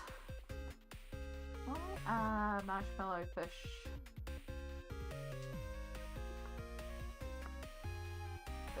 Kiwi. Probably because of Cadbury. But because they're a common and well-loved treat, often given. Yeah. Often given as a small token of appreciation. With the phase, give them a chocolate fish or you owe me a chocolate fish. That's true. I have heard the phrase you owe me a chocolate fish a lot. That explains. That does kind of make sense. Yeah. Okay. I know, I just never thought about it. It's like, why are they such a thing here? But this one here is a marshmallow chocolate fish, but the marshmallow is coffee flavored. And I've never had coffee flavored marshmallow. So I was like, I'm going to grab that and try that. So yeah. I have to head to bed now. It's been lovely chatting, and I look forward to seeing your progress when I wake up. All good, Amy. It was lovely to have you here. It's so cool to have another Amy here. Thank you so much for popping in. I hope you have the most wonderful of sleeps, and we'll catch you again another time. So yeah, it's just a marshmallow chocolate, but marshmallow fish covered in chocolate. Very simple.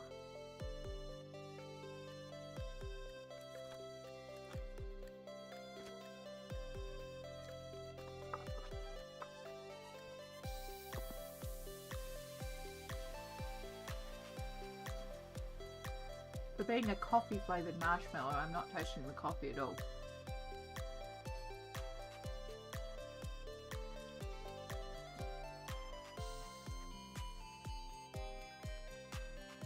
I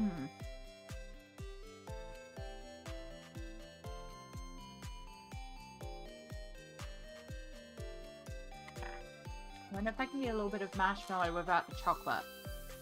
The chocolate is quite overpowering in flavour.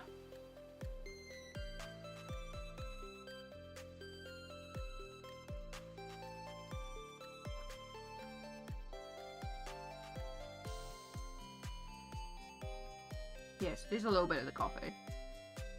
It's not a very strong coffee, it's a very sweet coffee flavour.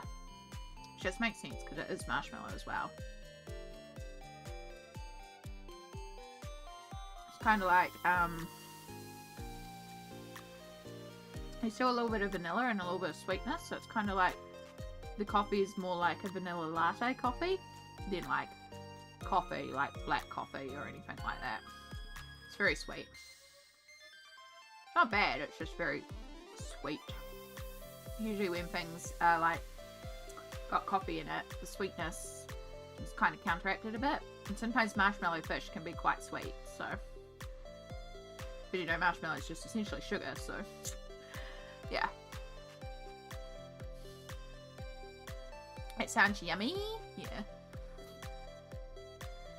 I'm going to be looking while I try to colour water with oil pastels. Oh, good luck, Shauna. I hope it goes well. Have you seen there's a new Aragurumi? Are you meaning amigurumi?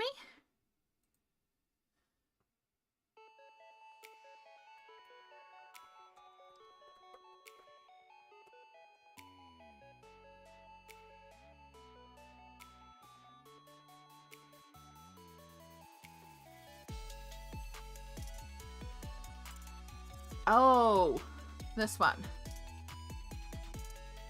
I think I found it. Are we thinking this one? The cutest of cute amigurumi party? It's crochet snacks and treats.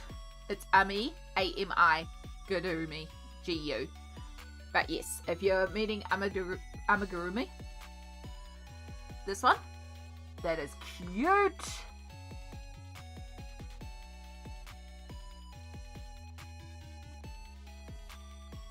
August 12th, 2025. Add to list. Oh, that's cute. I did not know this one was coming out. Thank you so, so much. That's all good. I used to crochet amigurumi, so it's like, it's very in my head. There's a little manga sparkle one too. Oh, I just saw a mermaid city one. These ones too. These are by the same illustrator who does the amigurumi one too. Yeah, I don't have any of the manga sparkle ones, but I can get behind this one. I can get behind this one. We'll just chuck that one on the list too to look at later. Oh, there's a unicorn one. This is a problem. We're not meant to be doing this right now. I can't be blamed for this one. This is all y'all. Y'all distracted me for this one. Oh, that one's cute too. You have the mermaid one? I can see why. It looks adorable. Kawaii. Creepy cute. This Catitude colouring book is coming out soon too. That looks good. Ooh. It is Miss Kitsch. Oh, that kind of looks cute too. We'll chuck that one on the list for now. Have a proper look at that one later too. This is what happens. I just go on. Yeah, because it's the one with the froggy days with the froggy butt. Okay, this is going to be a problem. We're not going to do this now, Amy. This is not a now thing.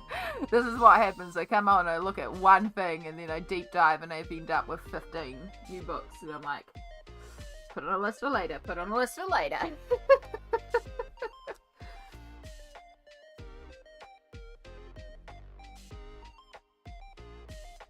That's why I just shouldn't even open up the site. I did that, I was looking at Pompadour earlier too, and it was just like, that one, and that one, and that one, and that one. It was the same thing. I just put into the cart every single book that looked interesting, and then suddenly it was like, oop, $450 later. It's like, nope, nope, not buying. Walk away.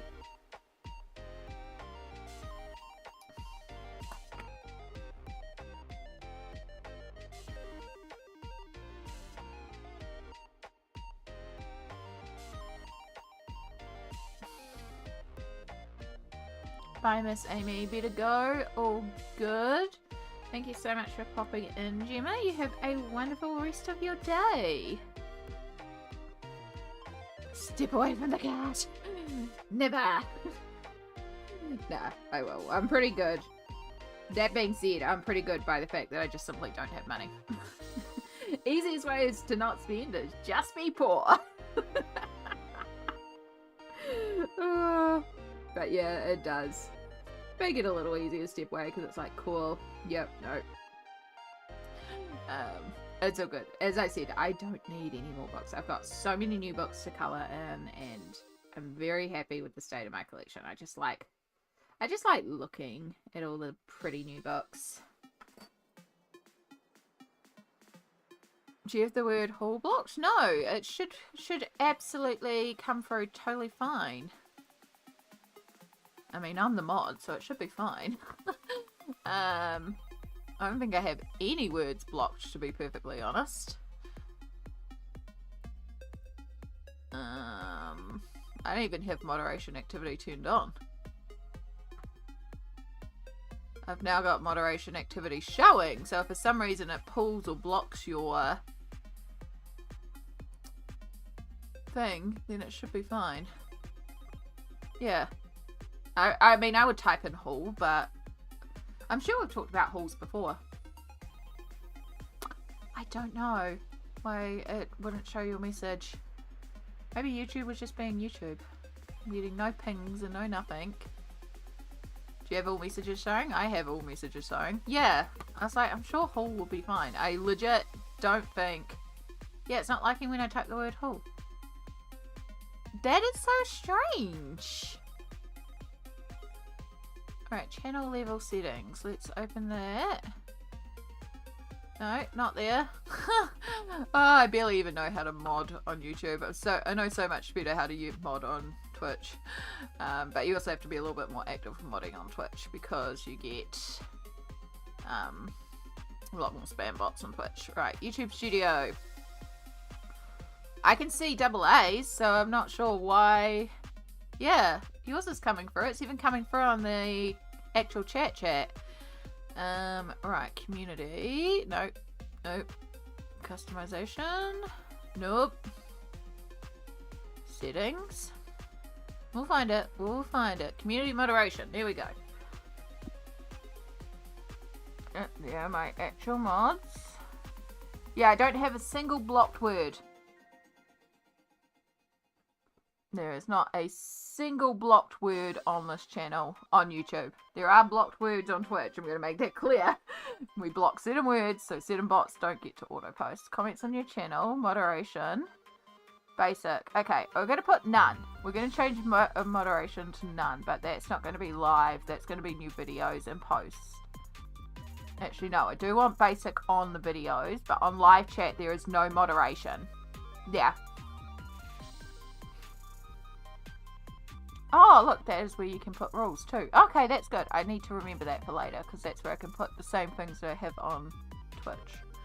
But let's just do that now. Sorry about this. We will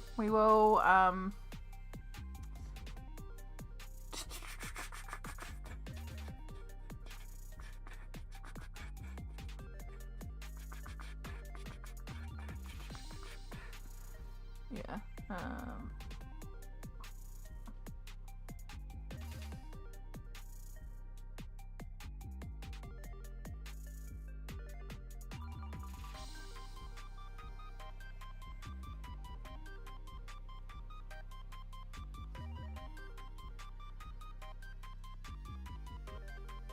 Okay, cool. That's where it is there. So I will put that there. I'm going to put that there, and we're going to, after stream, go and put that across because we found that thing.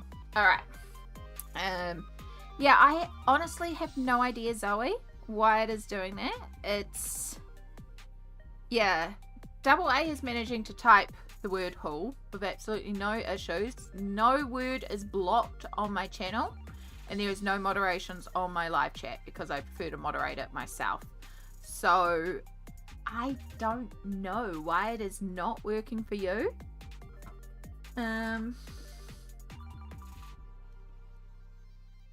How peculiar.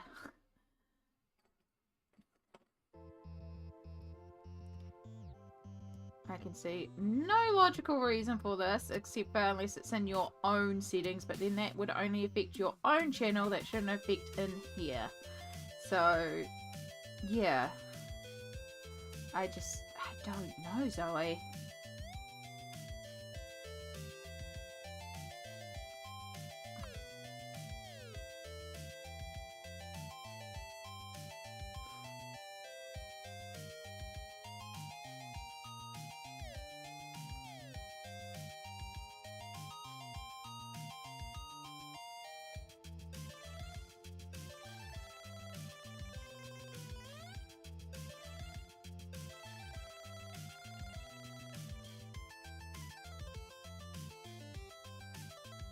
Yeah.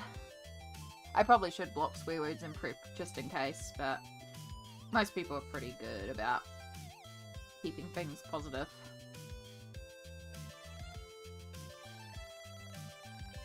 Keeping things on the PG side, so...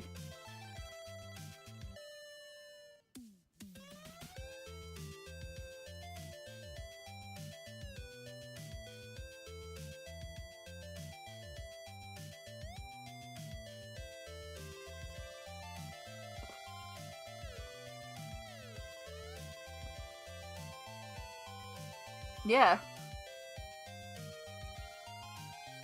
I don't know. I honestly don't know why it's not doing it, Zoe. It's very strange.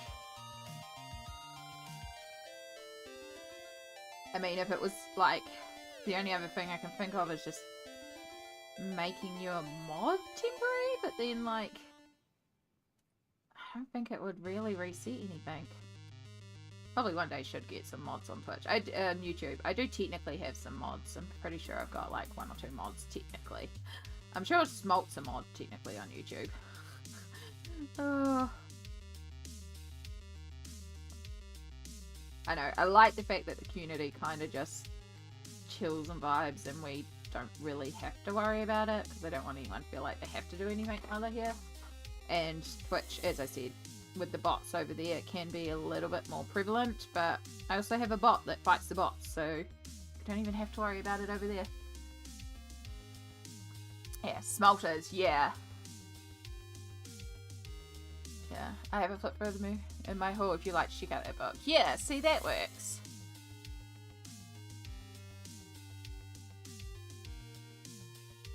I mod gaming channel, so if you're in a pitch I could jump in. Good to know. Yeah, I do have it locked in the back of my brain because I remember you did offer that once before, and I have actually thought maybe I should make you an actual mod.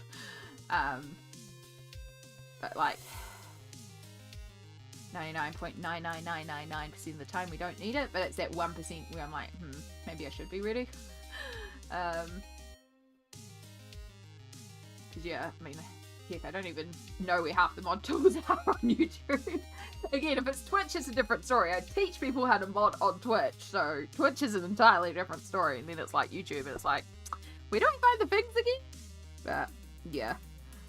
Y'all are pretty chill over here, and I, like, feel all good, so. Yeah.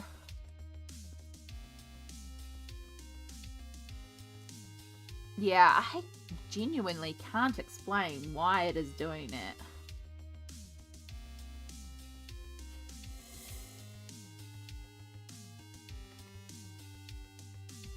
But I do know sometimes there is some weirdness with live streams and YouTube. Like, it's been mentioned before that sometimes occasional chats don't come up in the chat that I have above me.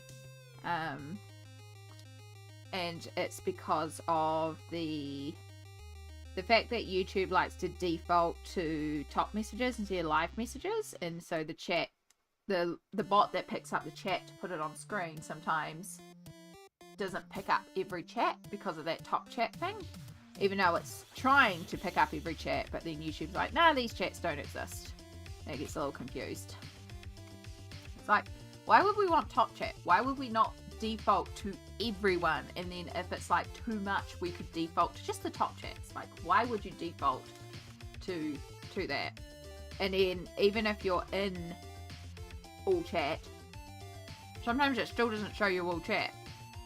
Because I was in Jess's stream the other day, I had it up on the TV, and I also had it up on my phone because I was using my phone to chat. But I had the chat rolling on the screen, and the chat didn't line up because not everything was coming up on my phone, but everything was coming up on my TV.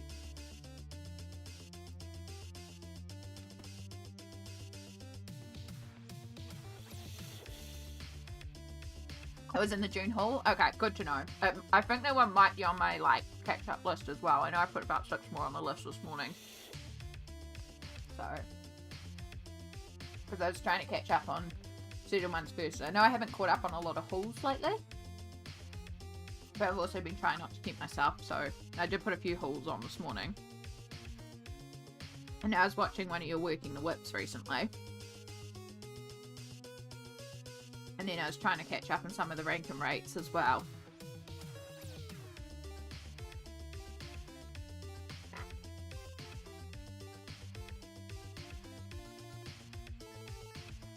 Still got a lot to catch up on. I'm very behind on videos, but, you know, I just won't catch up on all of them. And that's okay. It happens.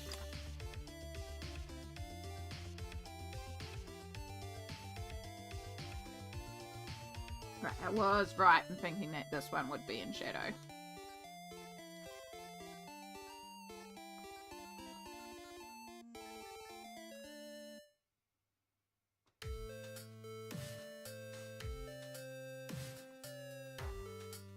Right, so we're just going to block in quickly some shadow areas.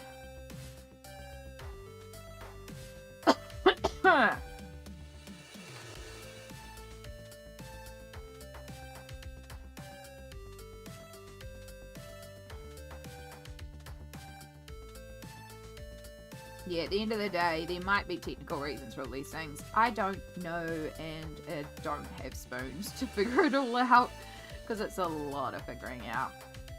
It works. We do our best. But as I said, streaming is the hobby of the hobby, and trying to figure out some of the technical stuff just takes too many brain spoons some days. I'm just like, nah, it does. Does the job. I could spend time, I could make it fancy, I could figure these things out, but genuinely the stream works and I'm happy with how it works, so it's like, meh, it'll do.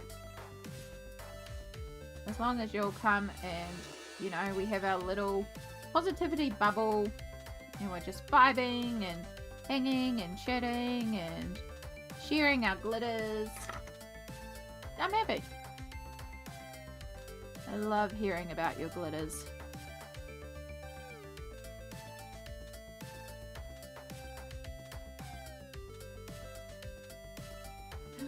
Oh, I can't share that glitter because I forgot to go back and confirm on those messages, so I need to do that. I need to write myself a note to go and finish off this message conversation. Toothpick, where's a toothpick so I can pop open my phone? Toothpick does not exist. I love Rank and Rate series. Yeah, I'm enjoying it actually. I somehow hadn't watched Jess Rank and Rate Kirby Roseanne's, and I'm like, how did I not watch that one? Like, out of all of them, like, how have I not watched the Kirby one? Because it's Kirby. And again, Kirby's one of my favourite illustrators. And if I was to do a version of it, I would do the Kirby. Like, I got some opinions. I would piss a couple of people off with my rankings. But also rank and rate is like very subjective. So, yeah. It's very much a...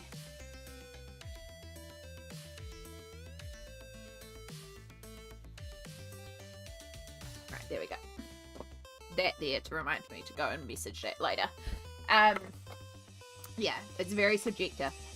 Very much based on personal opinion, personal experience, and what personal things people like to colour. So, I know my least favourite Kirby would upset a couple of people. Not like badly upset them, but there'll be a lot of people that will be like, why the heck is that your least favourite Kirby?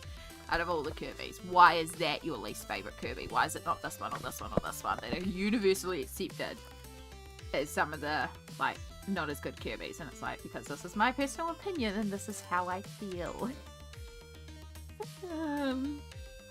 So yeah, I did think about doing it because I was like, oh, I could do it. And I know some people would be like, what the heck, AB? What is in this ranking order? But again, it's very subjective to how I view it.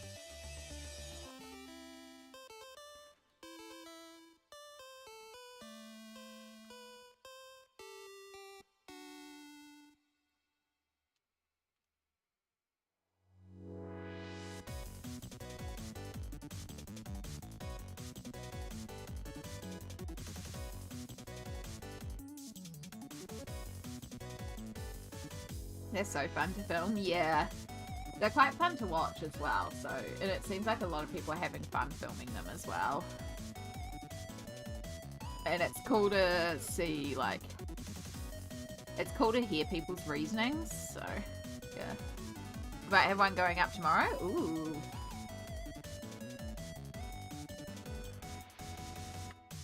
And in the weekend vlog, fantastic. Lots of Zoe content this weekend. What are we working on this weekend for the vlog?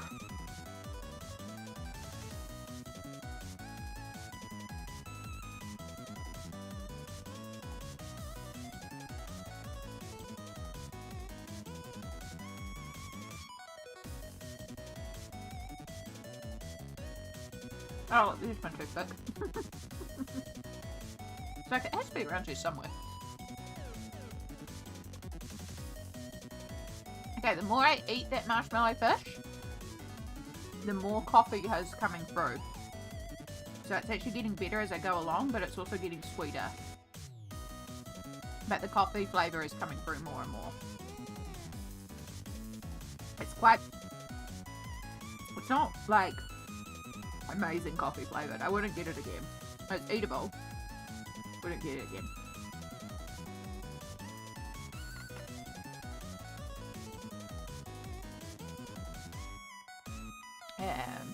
Music's louder again. Thank you. Oh yeah, we're on the video game album. This one spikes. It's meant to like balance itself out.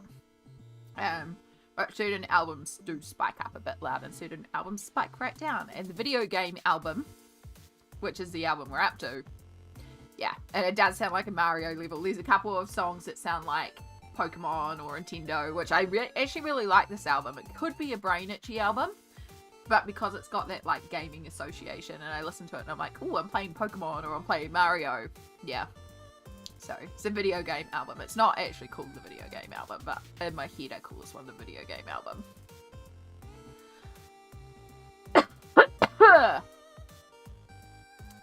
Last week's footage, I'm doing them a week behind. That's a really smart way to do it, Zoe. And then you've got that little buffer.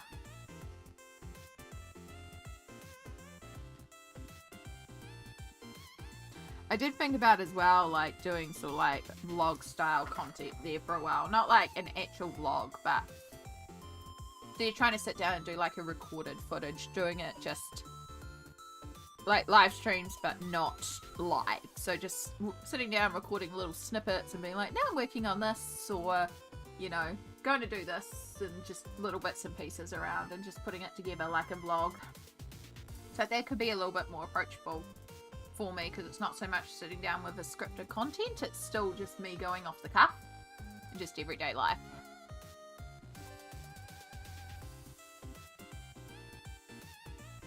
Okay. Oh, it's cold again.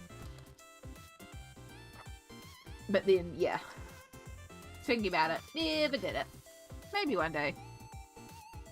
Again, I'm just very happy with my live content, and it's also about just finding that balance, so. I think we're trying to find that motivation and spark of colouring. So now that we've like found that little spark again, I reckon. I think I've found it. We'll wait a couple of days to say for certain, but I think I've found the spark. I think I've found the little moment. Then we'll wait, and then maybe in a couple of days I might get inspired to do something else. Those are words.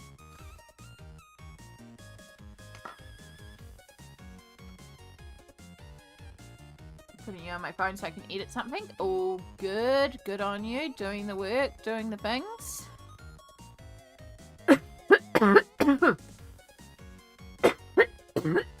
Oh, excuse me. Don't know why all of a sudden it was just very much hitting me.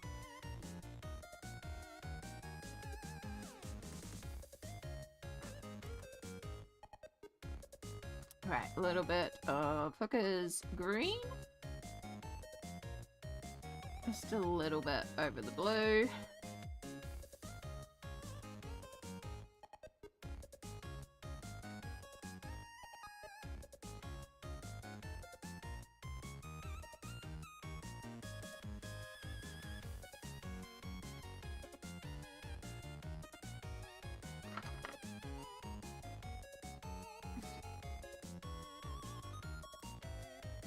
Oh, I can't believe we nearly finished the crocuses.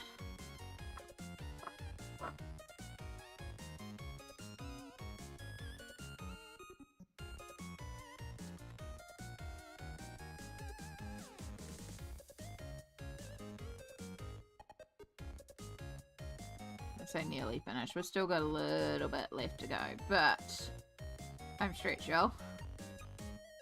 Still gotta do all the shading and stuff, but see the light at the end of the tunnel.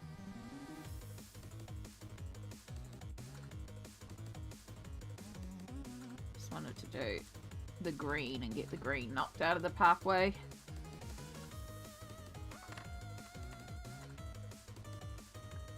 I'm gonna bring a lot of yellow into this because we want very yellowy green leaves just for that contrast.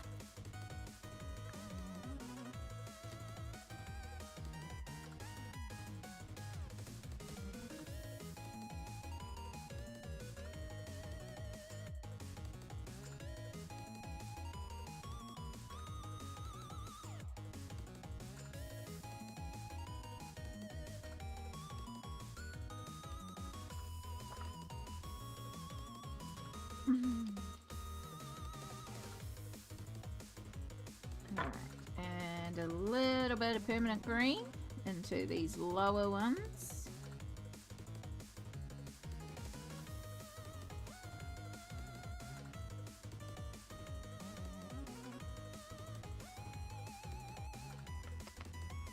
Oh, excuse me. Ah, frog in my throat or something. Just.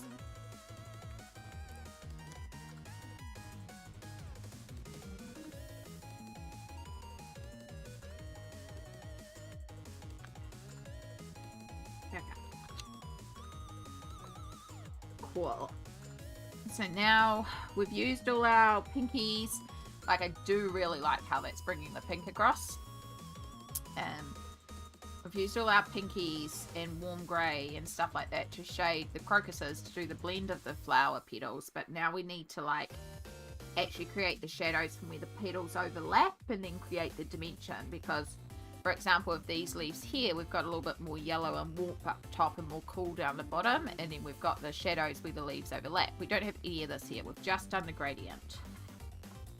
So we need to get some cool greys now, even though we just use warm greys for helping with our blend. We need cool greys to do all our shading. Cold grey 3, and then your Payne's grey. Here's cold grey 4. Let's do cold grey 4. And we've got dark indigo with a little bit of blue nearby if I need it. I also have some cool browns nearby as well. That will work. Good old Van Dyke brown.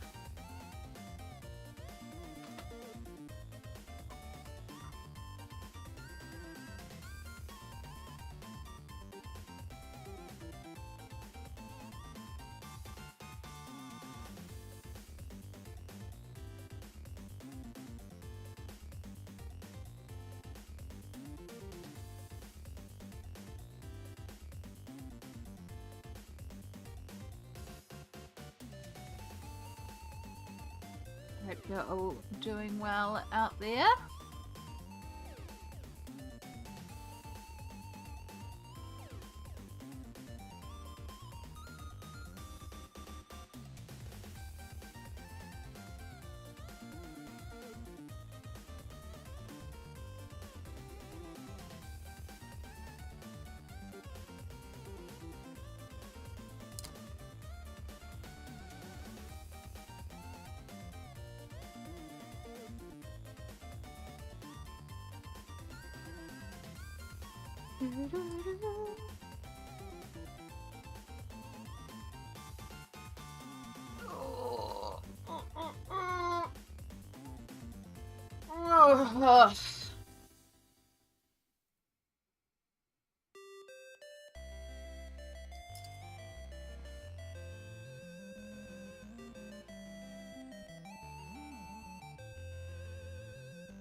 I'm surprised the nibblings haven't called and said, can we come round?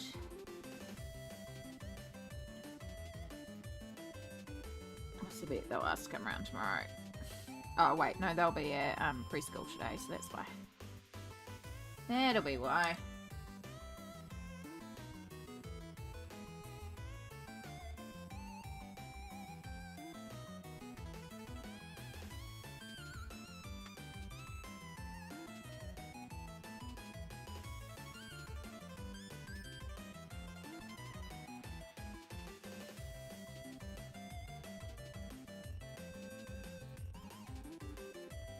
Title card done. Time to edit. Well done. Look at you being productive, Zoe. That's fantastic.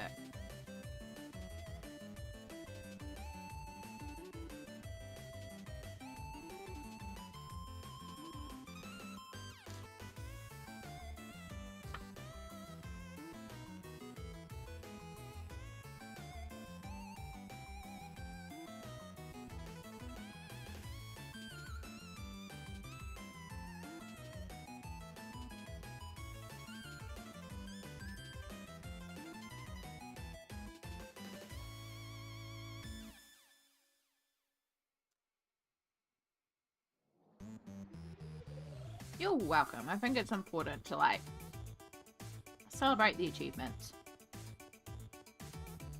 Like, editing sucks. I'll be the first to admit. I won't be the first to admit. I think every single person on YouTube at one point or another has said editing sucks. Like, it can take a lot to get into, so good on you. When people's brains switch off, mine wakes up. Usually most productive at night. Oh, that's valid.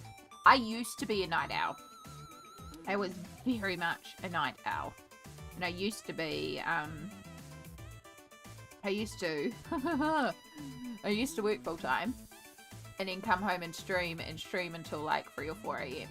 And even when I wasn't working full time, but I was streaming, I would stream at night. It was so much more easier for me to be creative at night. Now I have exhaustion, so I stream during the day.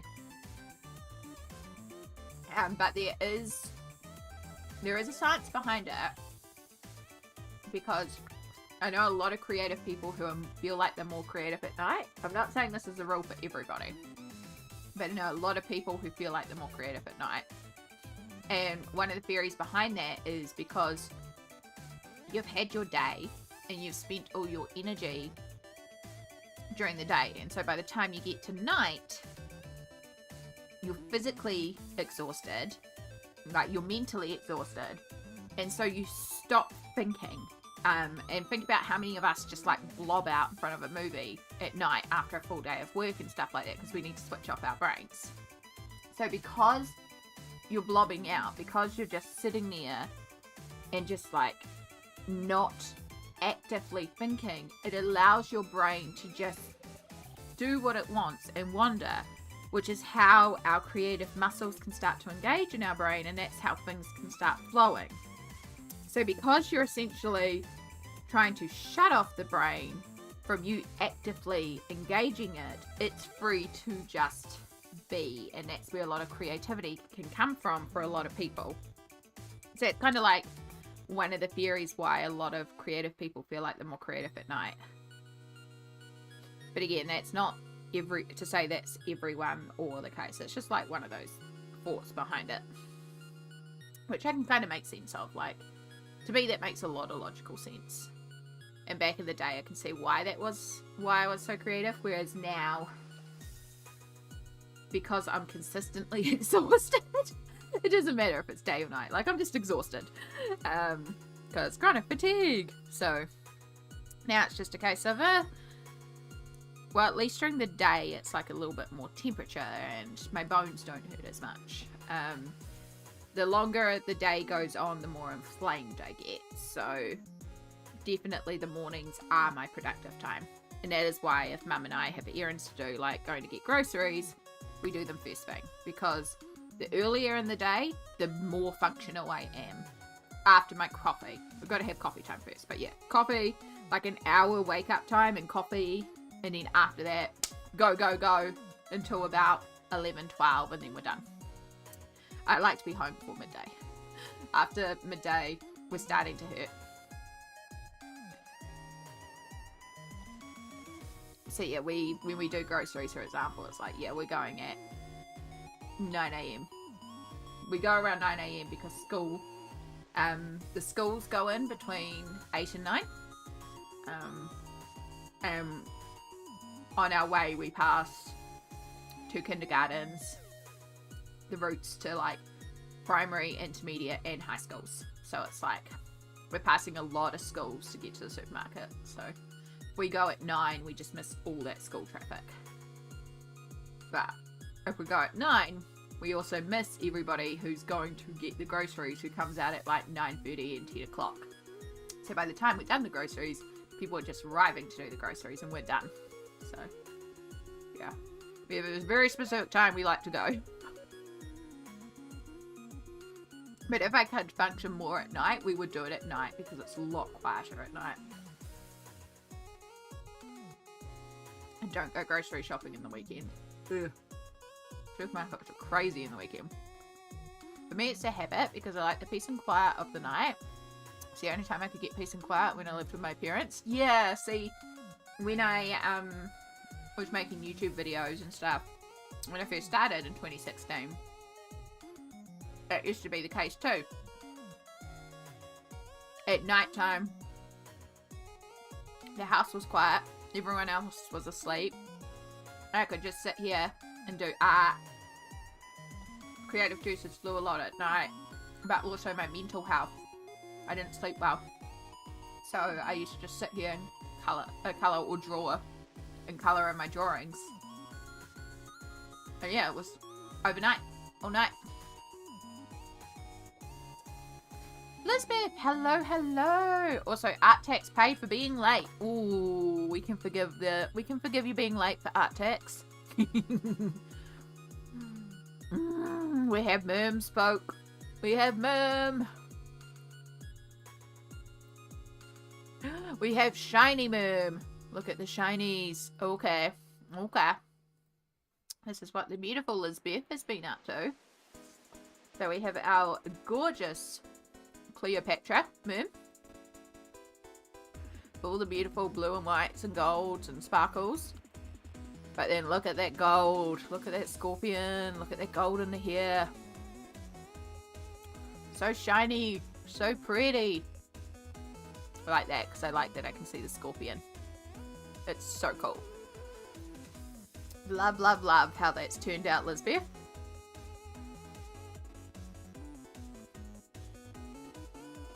So, so good. Thank you so much for sharing. I hope it was okay I shared. I just did it. I didn't even ask. It's usually okay that I share them from you. But I normally like to check first. I just auto went share because I was excited. Oh, goodness. Doing well today. Rosalind, kia ora. Finally get to catch a stream. Oh, that's exciting. I'm glad.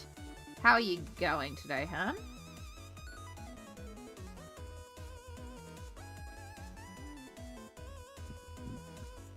I'm guessing that means there's no work today. Or at least no work right now. I have work today.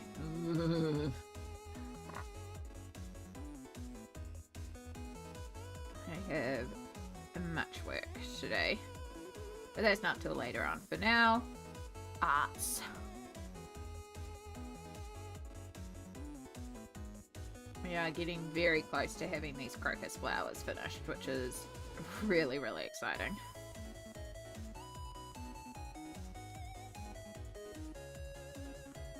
And then I just have those leaves. And then all the plant matter is done.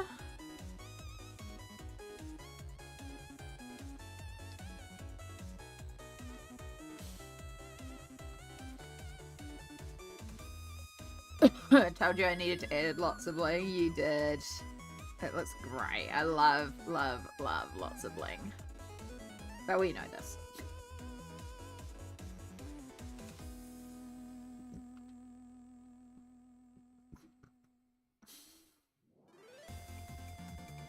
I don't think that chocolate fish particularly agreed with me too well, to be honest.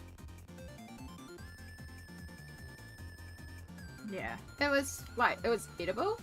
I wouldn't rush to get it again. It's just too sweet for me. Like, marshmallow fish usually are sweet, but I was hoping the coffee would cut out a lot of sweetness. I get peppermint ones because the peppermint cuts through a lot of the sweetness. But yeah, that one just, yeah. Not my cup of tea. And that's okay.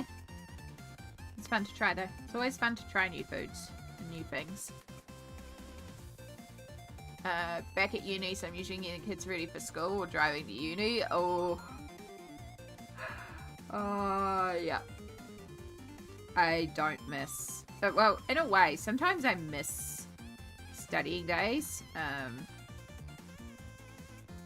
I miss the active learning. Like, it was quite nice to engage the brain and be learning all these new things. But I don't miss the pressure of, like, essays, exams. Too much pressure. But yeah, actively, like, engaging your brain and learning new stuff. It's quite good. What are you studying at uni, if you don't mind me asking?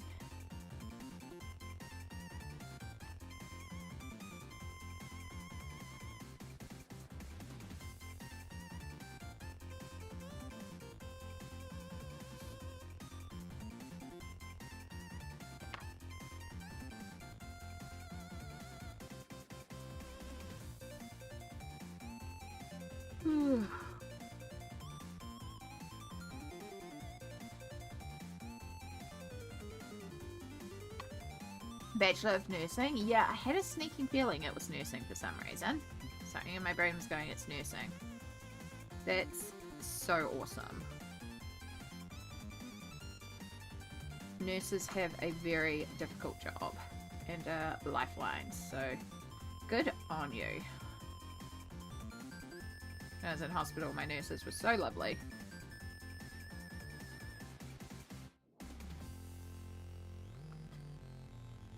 I had to, when I had my op and I was trying to you know, get my catheter out ASAP, because I was like, I need that catheter out. The nurse had to be there for when I first started mobilizing because of, you know, being a bit of a falls risk and stuff like that. So like, no, we need to wait till I can be here. I just need to run some meds. Yeah. So did the meds and then came back. And so I was like getting out of bed and I was like, be prepared. I'm going to be like rice bubbles. She's like, huh? And I'm like, I'm going to snap, crackle, and pop because I haven't moved and my bones are going to make noise. She's like, oh, I'm sure it's not that bad. And then I start moving and it's just crunch, crunch, crunch as my bones all crack and snap. And like my next door neighbor in the bed next to me is just cracking up laughing, going, my God, you really are rice bubbles. And the nurse is just dying with laughter, going, you really do move noisily. And it's like, yeah, I warned y'all. It's like I hadn't moved at that stage because of the fact I'd been I've been put in bed at 8 o'clock and I hadn't moved until 3 p.m. and I was like, we're going to make noise. It's just like crunch, crunch, pop, pop, pop as all my bones go, because my hands, shoulders, knees, hips, feet, and then spine and neck all pop and all make noise, and I can crunch all those bones. So yeah, just start moving, it's just crunch, crunch, crunch. So I do try to warn people when I know that it's going to happen, because I know some people really hate the sound, and I'm like, just going to warn ya. We're gonna be a bowl of rice bubbles here for a minute. I love it, but I hate the essays. I just wish it could be the class learning and practical. Yeah. I preferred essays to exams. I'm not good in exams, but essays I can be very good at. So I really don't like exams. And I never did well in exams. I always, like, trying to recall information on the fly in a pressured situation like that, I never did well in. But in an essay where I could have all my references in front of me and I could take time to formulate my words, when I take time to formulate my words, I did great. I did really, really well. So I was very lucky when I went back to school, in the sense that COVID hit. And I know that sounds like weird that I'm lucky that we had COVID, but because we had COVID and all the schools shut down, I was already in an online school. So it really didn't change, because I was doing Open Polytech, which is a distance learning school. So I was already on an online program anyway, so it made no change to how we learn, but it did mean every exam got shut down. And so because there was no exam, suddenly we all got like end of semester projects instead, where we just did essays. And so I was like fantastic. And so for two years, or yeah, roughly 2 years, we had no exams. And I did extra classes so that I could get through my 4.5-year long degree in 3 years and 1 extra semester. So 3 and a third years, to get through all my papers. And I did it also so that in the final semester, I would, I did this very purposely.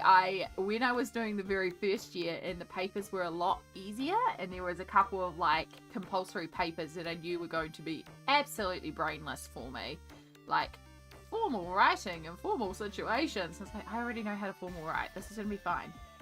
So when I had those, I kind of stacked them all in one semester and burned through them really quickly. So when I got to the end of the course, when I was doing my level 7 and 8 papers instead of my level 4 and 5 papers, and doing the really difficult ones that I knew like you'd spend all semester on a 30,000 word essay or something like that, it meant that in that final semester I was only doing 2 papers.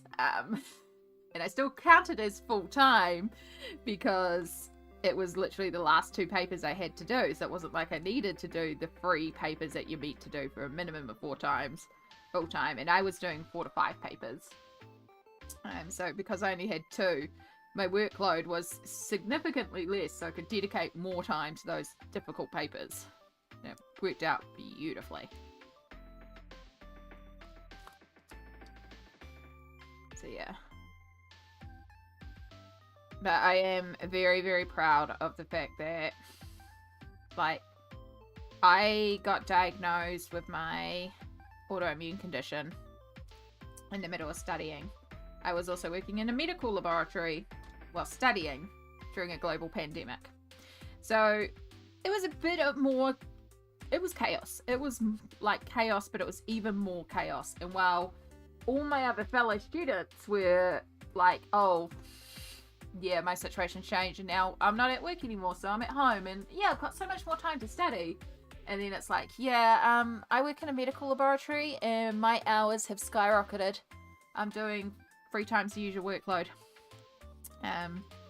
So yeah, it was a time, but I'm very proud of myself about the fact that I did not only carry on studying, but after I got my diagnosis, I did complete my degree.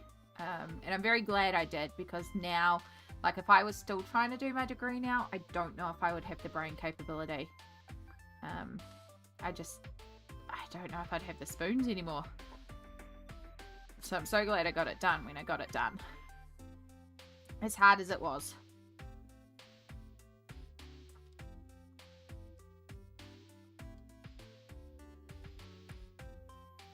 So I'm just using a little bit of dark indigo and shading over some areas to cool down those areas, because again, as I said, there's a warm golden light and then there's a cool shadow, and so we need to represent that cool shadow from underneath, so that's what we're bringing in here. I'm still going to do the center of the crocuses, but I'm liking how it's going. And I feel like we have got that pinky purple vibe for our flowers.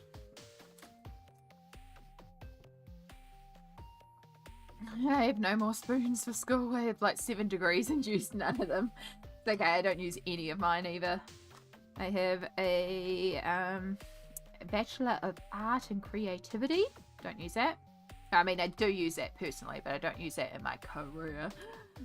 So I have the Visual Arts degree. I have the Legal degree. Paralegal equivalent. And then I have my Psychology degree.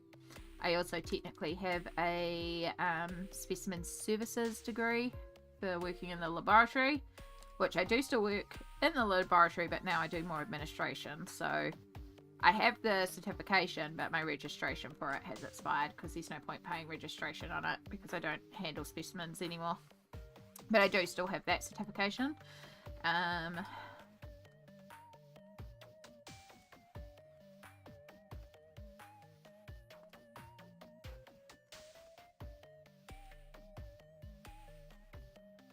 Oh yeah, and then first aid, which is an important certification. And I have my mental health first aid as well.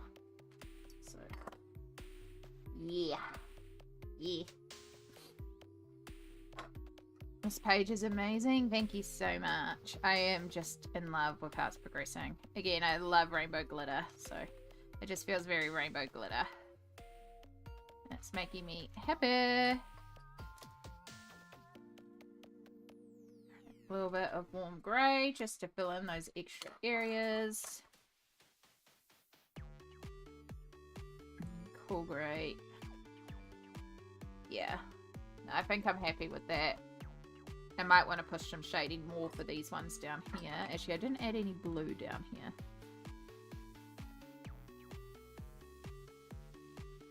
I'll just deepen these ones a little bit more because this will actually really give the illusion of the depth. We go a little harder with our coating on them. As scary as it is to take our pink flowers and colour them in blue, if we push it that little bit further, we'll get that sense of depth.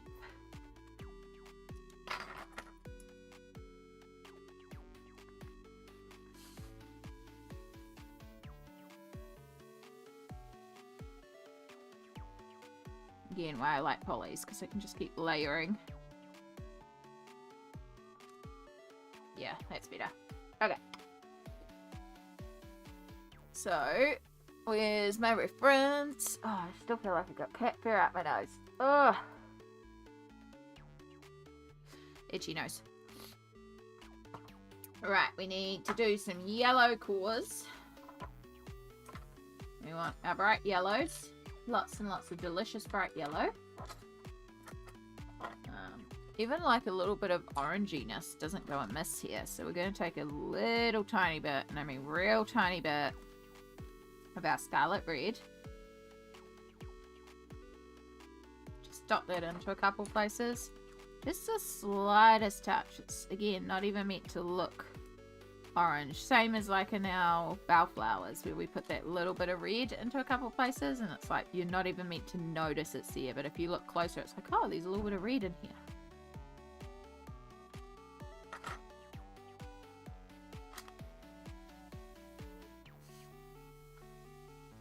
Bright yellow for our centers, and then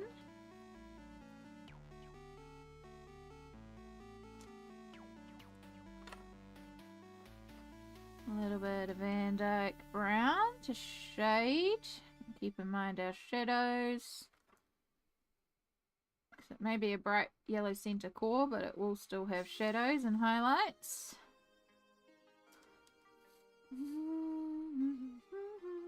Double A, I have a Bachelor of Science in Biology with a double minor in Chemistry and Communications, Court Reporter Certification, Dental Hygiene, and in Fashion. My goodness, yeah. Degrees in Lapis.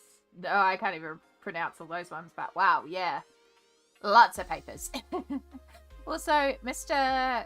Garuga, I hope I've pronounced that right. Please correct me if I have pronounced that wrong, but kia ora, welcome in.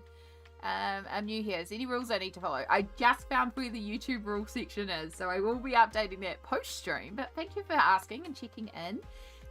We try to keep this space as a safe, glittery, positive bubble, so just trying to keep things more positive and PG.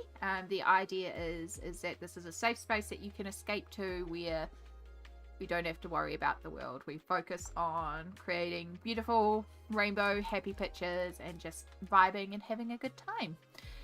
One of our favorite things to do here is to share what we call glitters, or just those little moments in our life that fill us with joy and are wonderful. It can be big glitters, like we had someone share yesterday that they got a new job, which means they get to finally buy a car and move in with their fiance. So huge glitters. It can be as small as like, I get to eat a piece of chocolate later, or it's a really pretty blue sky day. Like, it can be little, it can be big. Yeah, happiness and glitters, exactly.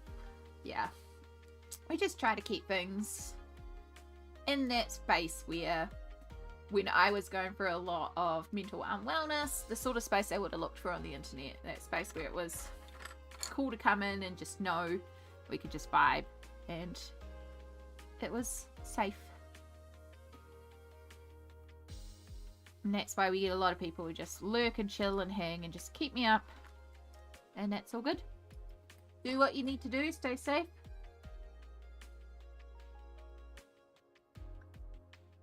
Yeah, I don't know if I call it a glitter. Like, it was okay. I did enjoy it. It's fun to find new things. So I'd say the glitter, it was fun to try a new food or try a new candy. Like, it was fun to try, and this is really cool to find coffee flavored marshmallow, which is not something I've seen before, even though I'm not the biggest fan of it, and I wouldn't get it again. But it was fun to try something new. So that's like, you know, when I'm talking about trying to find the positives in things, you know, I didn't love it. I'm not going to buy it again, but it was fun to try something new, and I did enjoy trying something new. So that's a win.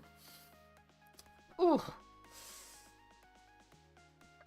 Oh, we might need to take a little stretch break, actually. It has been an hour again since our last stretch break, so I am going to just stand up and stretch for a minute. And then I can also rearrange my blankies, because my blankies are all twisted. Gotta have our lap blankies. I say that one is a lap blanket that I crocheted. One is a Doctor Who TARDIS dressing gown. But it works, you know? It makes a good blankie.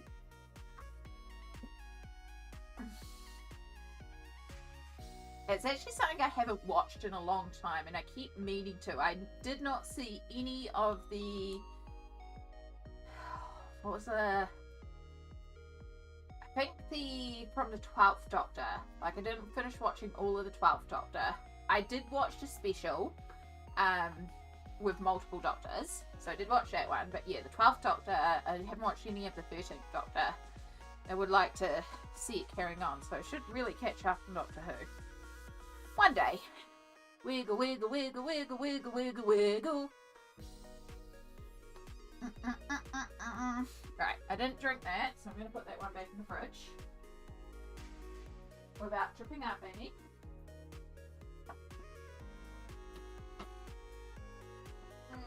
Do I want any drink while I'm here? Do you have ginger beer? I don't really want ginger beer. I want an energy drink. Caffeine!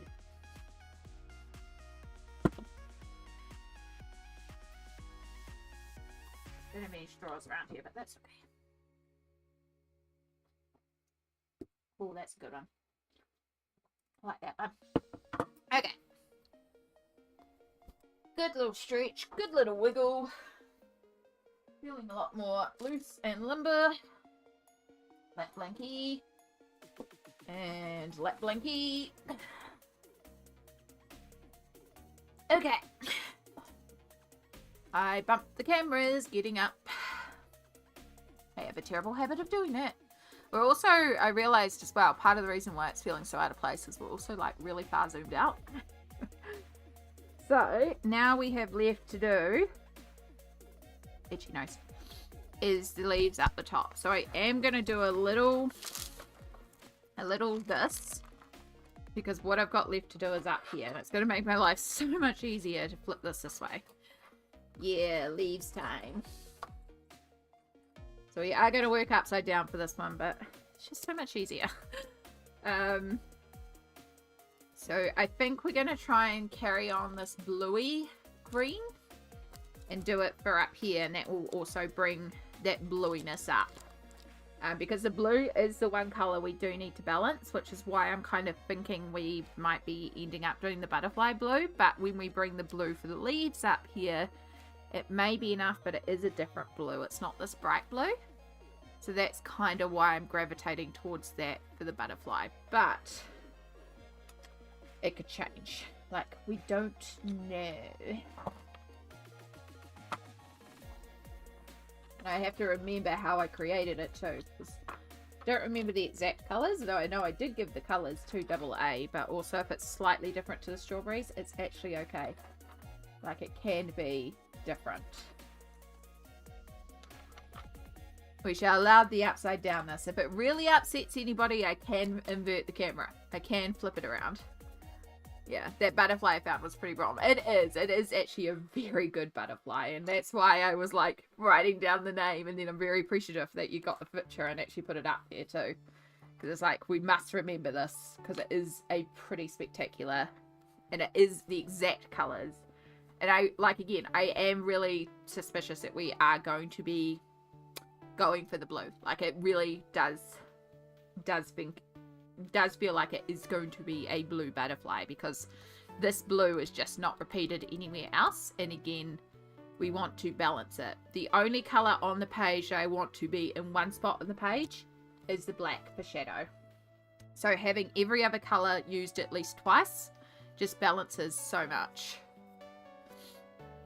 So yeah, that's why I really do think we will be using that. But I just, again, we'll wait to the end to 100% assess that. In Ashley we trust. In Ashley we vibe. Just, we'll keep it separate from Smoltz. In Smolt we trust, in Ashley we vibe. Because same brainwaves. You are worthy of the honour. I just want to give you your own one. You deserve your own saying.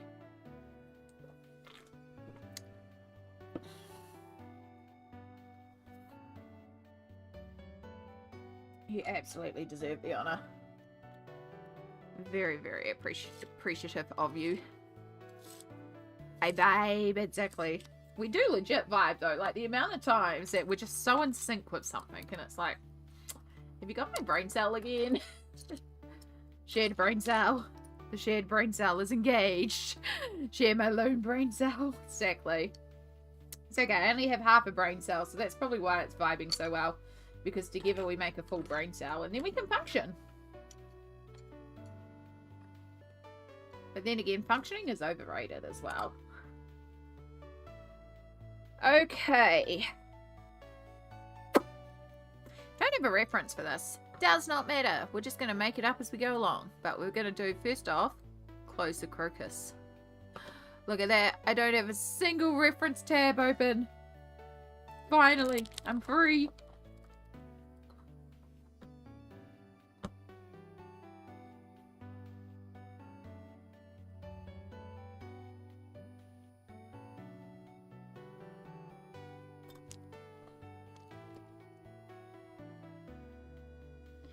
Okay, so have to think a bit differently about my light, because now my light is here and we want blue that way.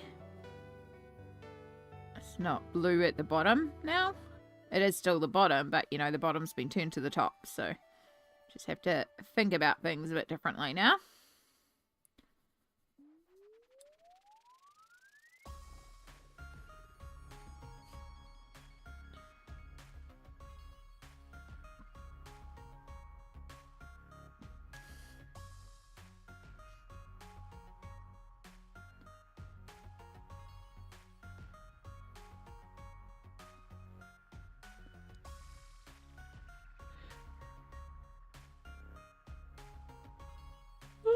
Excuse me.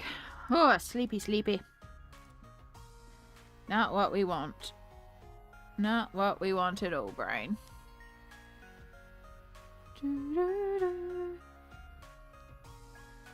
It's been nearly 3 hours, and we've done a lot more than I thought I would.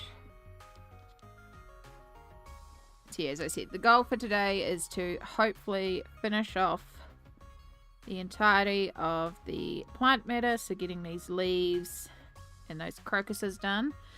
If we do get all that done and I'm still vibing, we'll start basing shadow, because there's a lot. Because again, with Shadow / Leon, we do a brown base first before we go in with our blacks and our greys. So we've got a lot of, like, we've got to essentially colour the cat twice, because we've got all our base tones and then we've got our black fur. So we'll get started on our base tones if we do manage to get this all done. These could take a bit.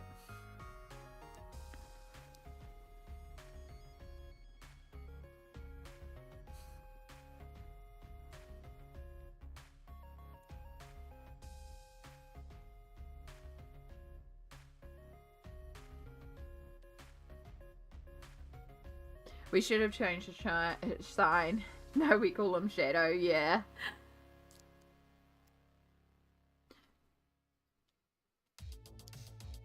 Get like a, I do have in my random scrapbooking stuff, I do have a few different like scroll type things, you know, little designs like that. So in theory, I could find one and kind of just stick it in, and it's like, have it so it lifts up, so it's like Shadow, but then it's Leon underneath or something, or I don't know. In theory, I could do that, but it does add, you know, it's going to be hard to colour this page if there's something stuck there. Something to consider. I think our dear Zoe has fallen asleep. Oh, possibly, but also possible that deep in the editing grind as well, because they were doing editing. So,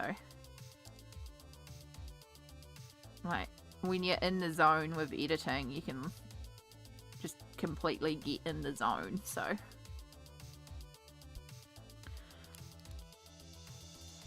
especially if you're having to do like lots of cuts.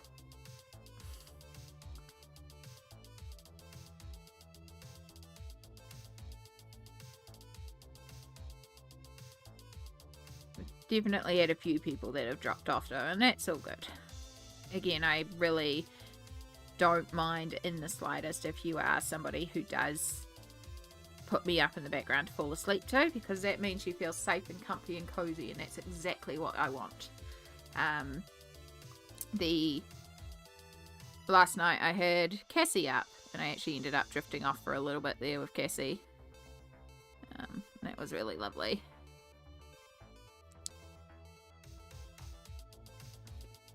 Didn't entirely fall asleep, but I did kind of get a little nap in. We should save the Dutch door for when you colour more. Yeah. Yeah, if there was more of the book coloured in, and it's like, okay, there's probably... Like in Mythomorphia, I have no qualms doing it, because a lot of the book is coloured in. Yeah. I fell asleep for 2 hours a couple of streams ago. Yeah. It's easy enough to do, and it's quite good. Like, I'm aware I'm a good lurky / fall asleep stream. Like, fully aware of that, and I encourage it. Because sometimes you need that as well. So, and as I said, it means you feel safe. And that's all I want in my streams, is for people to feel safe and cozy and comfy. And I do my best with that. So if you're falling asleep in my stream, I don't take it as a sign of, oh, I'm boring. It means, oh, I'm good. I'm relaxing. I'm like cozy. And those are the vibes.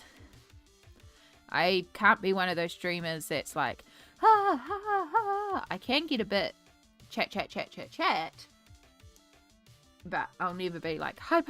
Well, I get a little hype, but not like screamy chat. Like people who play video games and scream a lot and stuff like that. Like I can't be like that. It's not my natural reaction, so, and I don't want to try to be like that. I prefer chill streams. I prefer the chill vibes, so. I just try to create the type of stream that I want to be in, so. Hope for the best and hope you'll vibe with it. And it seems like you do, because for some reason, you'll like coming back, so.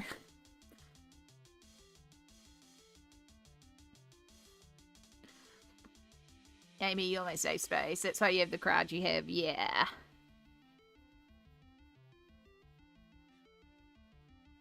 Again, I'm not perfect at it. It'll never be perfect, but I try my best, and that's all I can promise, is that I'm trying. It's the same thing with, like, people's names. When they come in, I'm like, I am trying my best, but please, if I'm saying your name wrong, please correct me. Because I am aware. I'm aware, and I won't get upset if you go, you're saying my name entirely wrong. Like, it's all good. Spell it out for me phonetically. Like, really spell it out for me. Really make it clear. Like, it's A as the A in an apple, and then it's way, like in a pathway down. Even though it's spelled like Qxeii, it's pronounced way. Yeah. You're more of a ... dab. It's like a form of Morse code, but it's also artwork. Oh god, imagine, back in the day, I'm pretty sure this was a thing. It could be one of those random rumors, but also I could see this very much being a thing. But I'm pretty sure there used to be Morse code kind of worked in with knitting. And like how the stitches formed could represent like short or long, or different codes and stuff like that. Like you can technically knit binary zeros and ones, because you can do like a knit or a purl to represent zeros and ones. So you can technically knit binary, right? And I'm pretty sure that they did use that to do different codes in the war and just do it through knitting. I know there's a movie that was based around that too.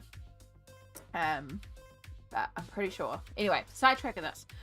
The reason why my brain went there is because I just saw the ... dab, and I'm like, oh, that's like Morse code.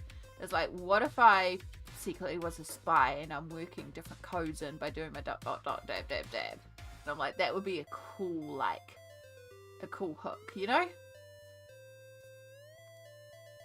Story of a streamer who is secretly a spy and doing art streams, but it's actually they're explaining the technique, and if they're doing dots or dabs, it's actually Morse code in the creation of the art.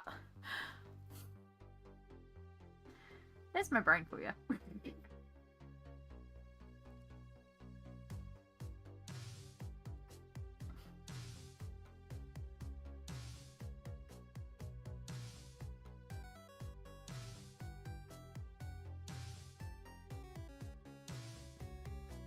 But yeah, I'd listen to that on audiobook.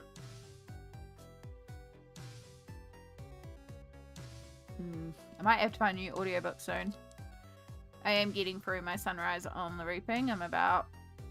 Well, they've just started the actual Hunger Games, so I think I'm about halfway through the book.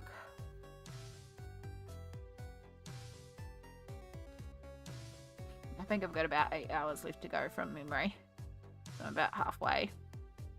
But yeah, it's just the Hunger Games have just started. So that'll be what I listen to tonight while I'm at work. I was actually going to put it on last night and just have it in the background while I coloured, but then I ended up putting on some like podcast style episodes of YouTube where they were talking about missing people and that things that Reddit had solved, like mysteries Reddit had solved, which is, I don't know how I ended up there, but it was interesting. It's good background noise. The YouTube rabbit hole can be fun sometimes. You never know where you're going to end up. So this is not my usual content, but I can vibe with it tonight. And then Cassie went live and I was like, yay! And I closed out of that and went over to Cassie.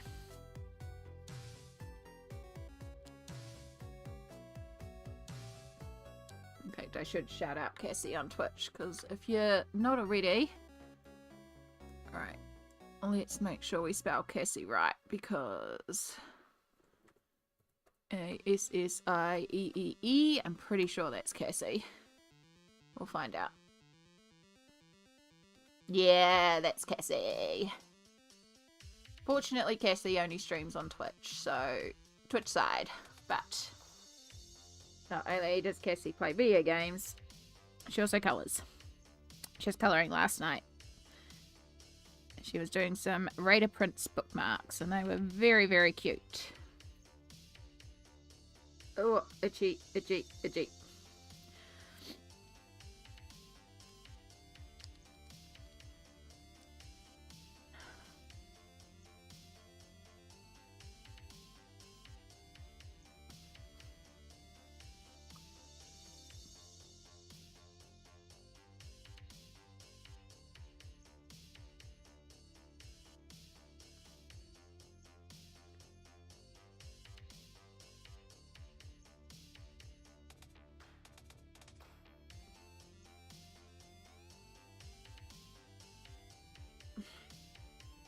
This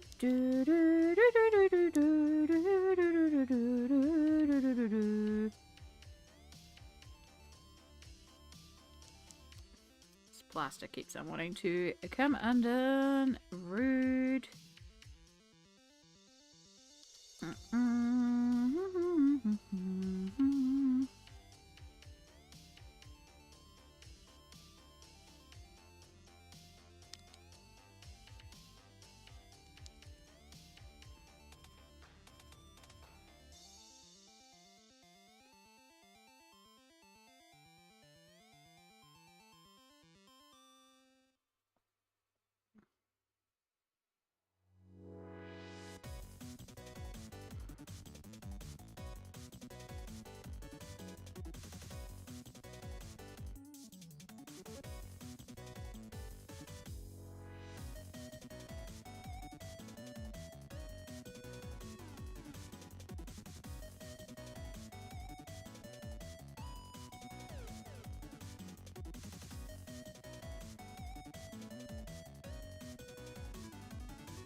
Alright.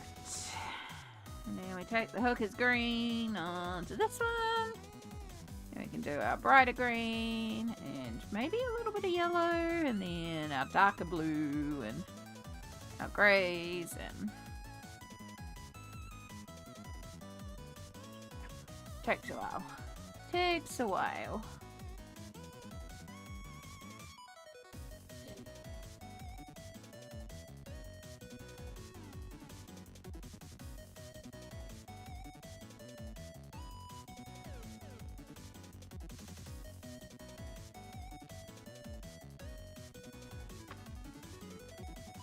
Hope you're all doing well out there. Don't forget to have a little bit of hydration, a little bit of stretch, some lunch if you're needing some food or dinner or a snack.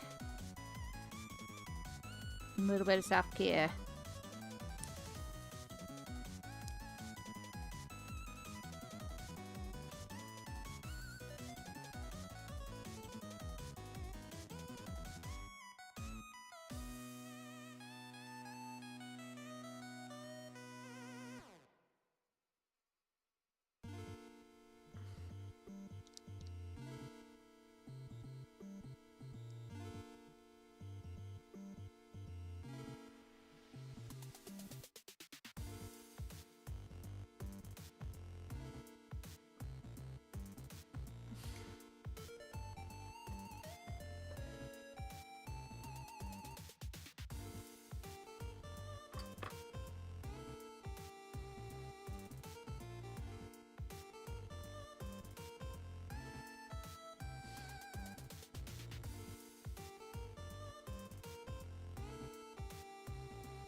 So that's our dark indigo, and then we've got our Payne's Grey as well.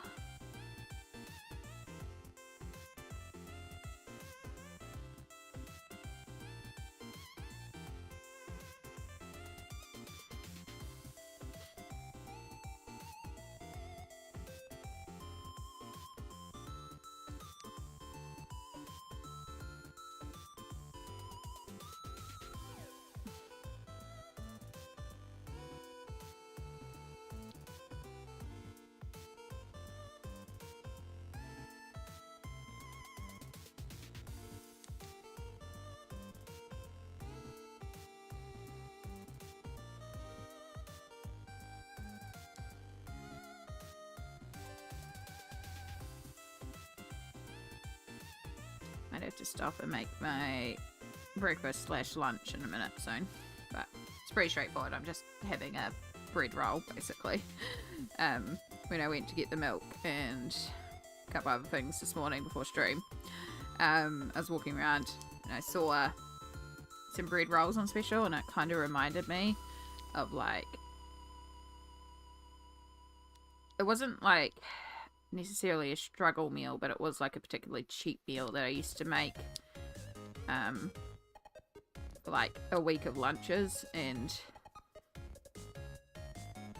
like, it's not the cheapest thing in the world, but it was one of those like cheap but tasty kind of things. It's not very nutritional, but it did the job. Again, fed is best. It's one of those meals. And I hadn't had it in a while, and I was like, oh, it's just basically processed cheese. Used to be what we call luncheon, which I think America calls bologna. So processed cheese, bologna, ketchup, and Dorito corn chips cheese roll.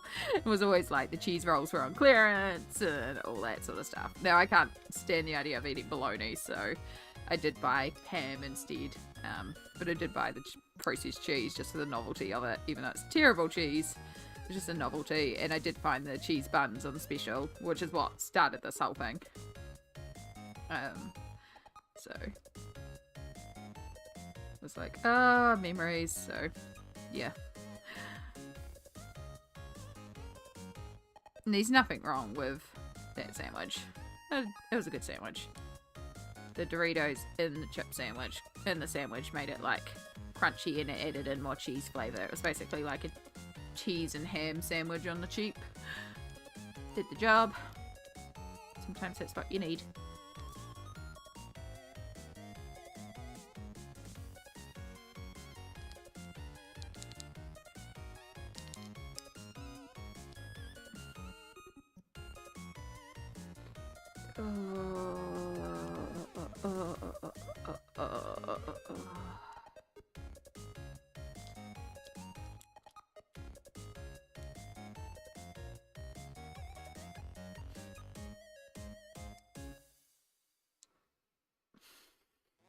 Nostalgia is sometimes the meal you need. Yeah, definitely nostalgia. It's definitely what it was. It's like, nostalgia meal. Yeah. And so, like, again, I brought ham instead of bologna, and I don't think I'll put ketchup in it. But it was definitely the, you know,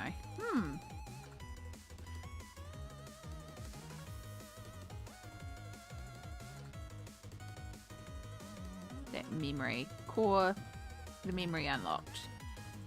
of this meal when I lived by myself and was working and trying to keep the food cheap, and yeah. It was very cheap lunch because it came with 6 rolls in a pack, and so I just do 1 roll for each of the lunch that week.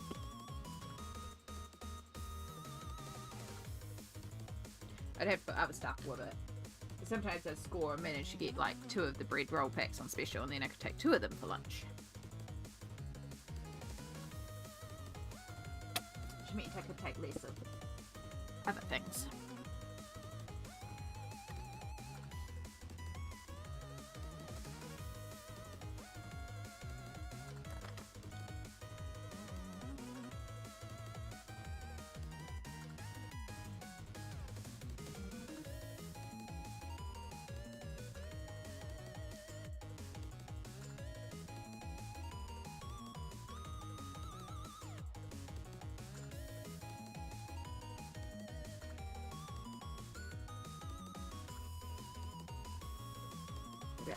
Get this the right way around. See how we feel about the shading. I think I still need to push the blue a little bit more. Make it more... bring in that blue a little bit more, but I like how it looks.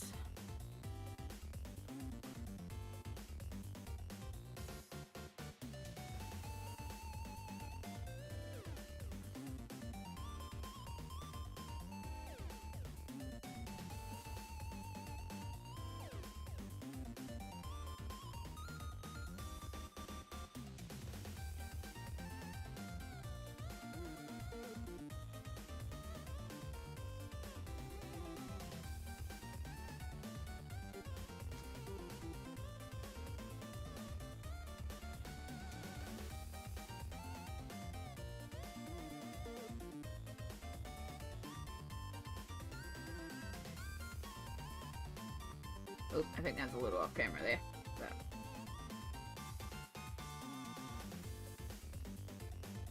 it's not going to look as blue as other areas because it's surrounded by blue, so I also have to keep that in mind.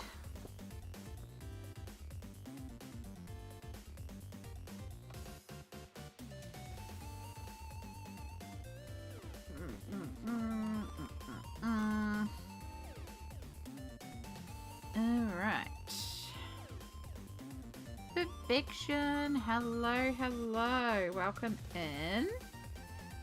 Enjoying your morning latte, lovely. This one here, the leaves are like right in where the yellow would be the most prevalent, so I've also got to keep that in mind. Like, we got a lot of yellow around here. Can still do our blue-green shadow.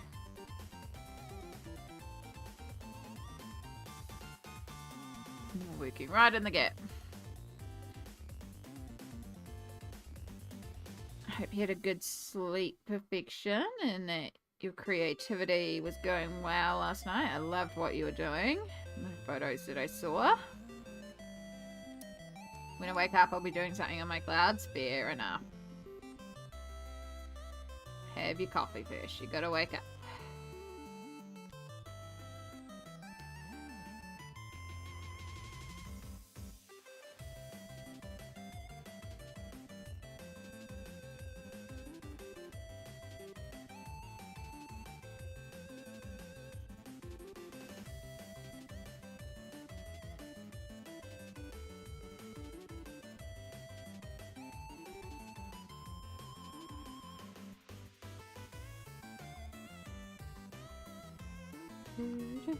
We're up to the last plant item, which is the stack of leaves here. Then all our plants are done. There's still some like little touches and things I would like to do and stuff like that, but it'll be a pretty big like tick when certain areas are done. It'll be easier to switch to colouring with my left hand to colour in here. Yes, I am technically ambidextrous and I can technically colour with my off hand. I prefer to colour with my right, but I can technically colour with my left hand. It's still more comfortable to colour with my right. I've had the options there if I need it. Sometimes it's just easier to colour with the left in certain places.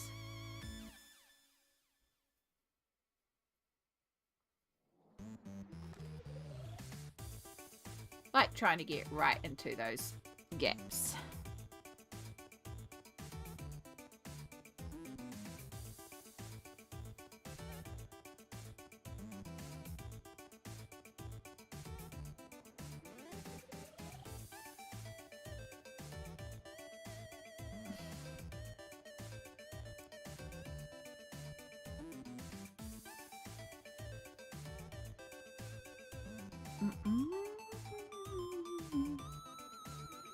Still absolutely love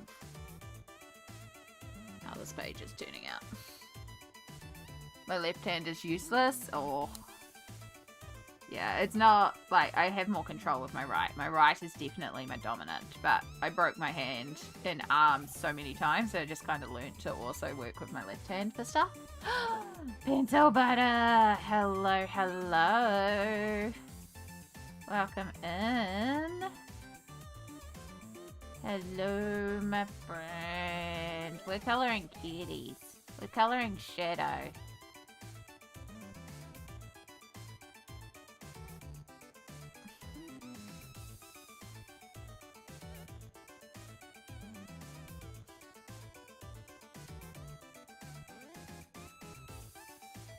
No, right now we're technically colouring leaves, but we're colouring a page that involves a kitty, and I'll turn it around the right way for you in just a moment.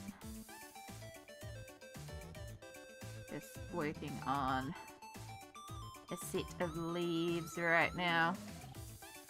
But yeah, it's kitty in the garden. Big bright rainbow background. Good.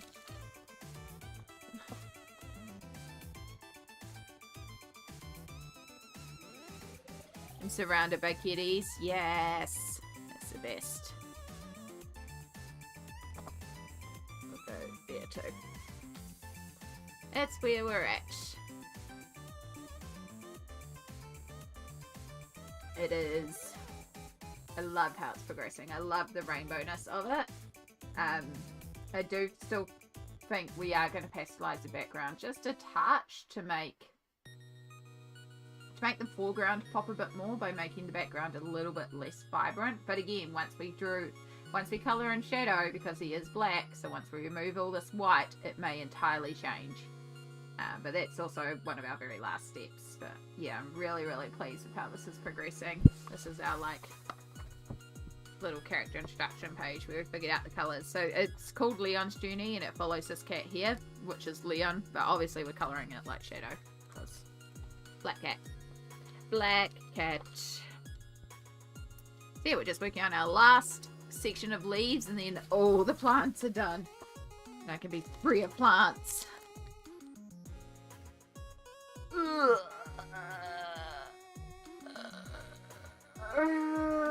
But yeah, very, very happy. Especially with the background.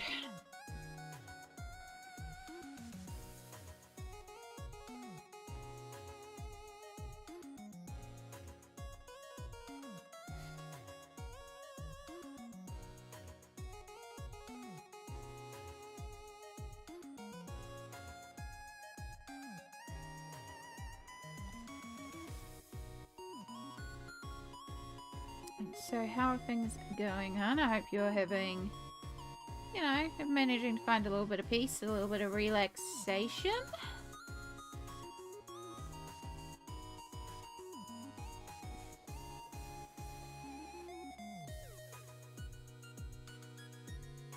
Yeah, I'm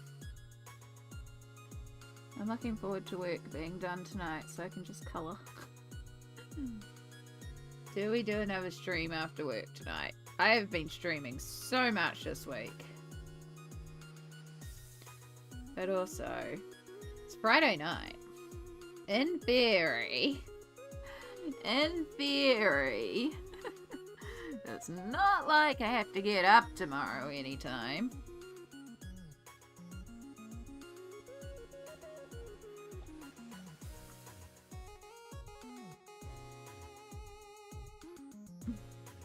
Yes, yes, do it, do it, do it. I have a lot to colour, so, in theory. maybe. I'll see how I feel. I'll see how I feel after work. Not today. It's been a day, but I'm still down at my desk and ready to chill for the rest of the night. I'm glad to hear that, at least. I'm glad you're at least getting some you time. I'm sorry it's been a day. May things perk up now. May the kitties cooperate, may the art be glorious, and may the paint pens flow perfectly.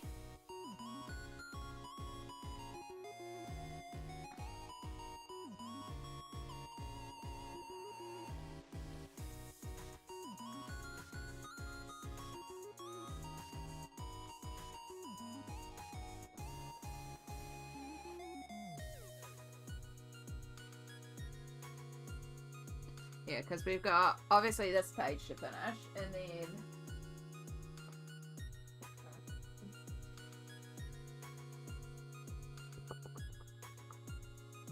I left it over there. But I've got another Kanoko page to do as well, which is the kitty Merms from Mermaid. And then, of course, the... Fantasy Forest page that I started too, so it's like I got plenty of colouring to do. We'll see what the vibes are. Oh my gosh, I don't know why that just made me think of that as a curse. I curse you with good times and positivity, PB. You will have happiness and joy.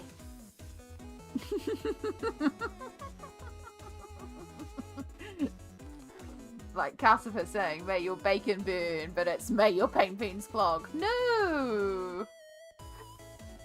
May your bacon be crispy and perfect, and may your paint pens flow free.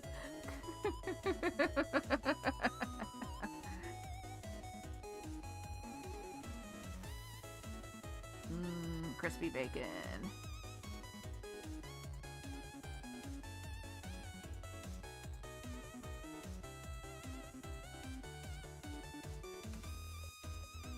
How's the page you started last night? Did it get past the ugly stage? Kind of.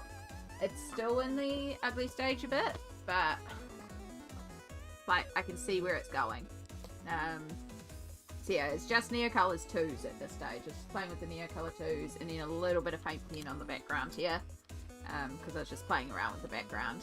I still think I want to like go in the corners and just deepen some, like up here in particular, just like deepen a couple of areas of the background, but I'm feeling pretty happy with just saying like the background is done. And then, yeah, I want to work on the little Fae, and she's going to be glowing, so there'll be like glow. So there's a little bit of like glow, but it'll be more intense as I work on the piece. But yeah, so it's really just a base. It's really just a start. And it was more just me playing around with the ink tints, not the ink tints, the Neocolors, and just seeing how they laid and played with different colors and stuff like that. But it's a fun start.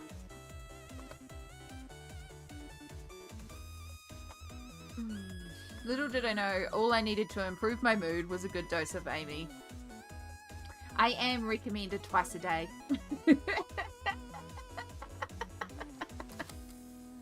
Morning and night for optimal glitteriness.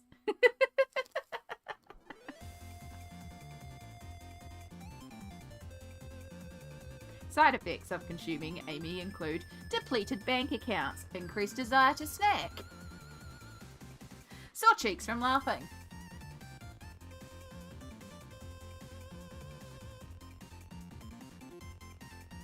a sudden desire to colour kitties, and 3 times on Sunday.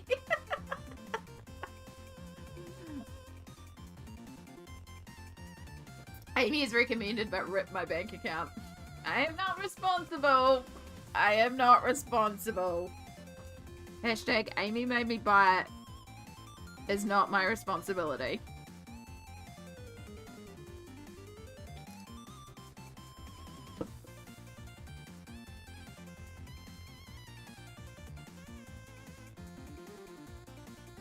and a desire to apply glitter to everything. True. Glitter consumption is definitely a side effect of Amy. Glitter. Glitter, glitter, glitter, glitter, glitter. Glitter, glitter, glitter, glitter, glitter.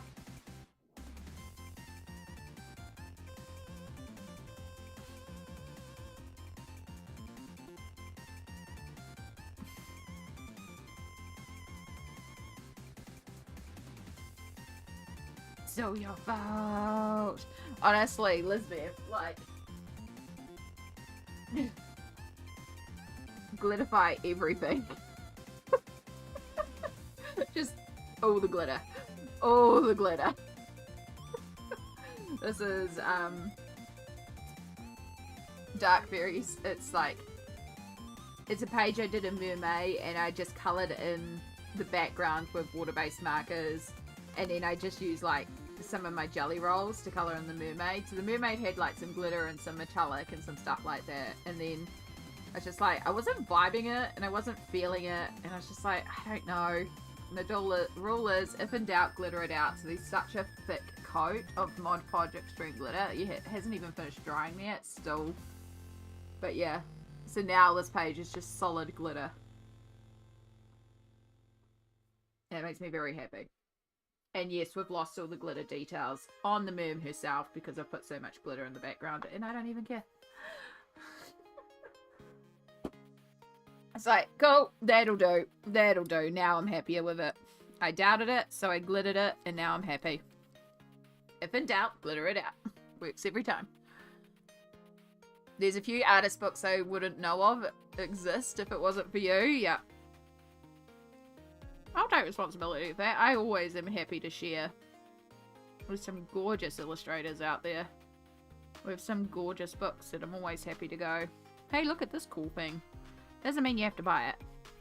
But look at these cool books.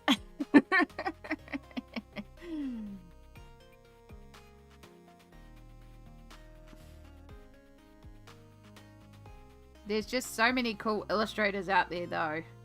Speaking of cool illustrators, did you all know that Pencil Butter is an illustrator who sells colouring pages, and they are also really gorgeous and super available to be glittered as well? I say that having fully glittered a page as well. But PB has the most gorgeous of colouring pages. I have them all. I love them all. I need to colour more of them. I need to actually print them onto my better paper that I prefer to use now, so I can do them. I need to have more, and then I need to put them in a folder so I have a PB colouring book, and then I'll really want to colour them all.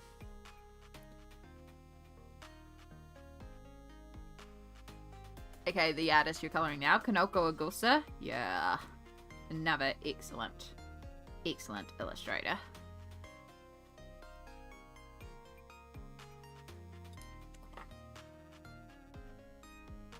Baby colouring book win.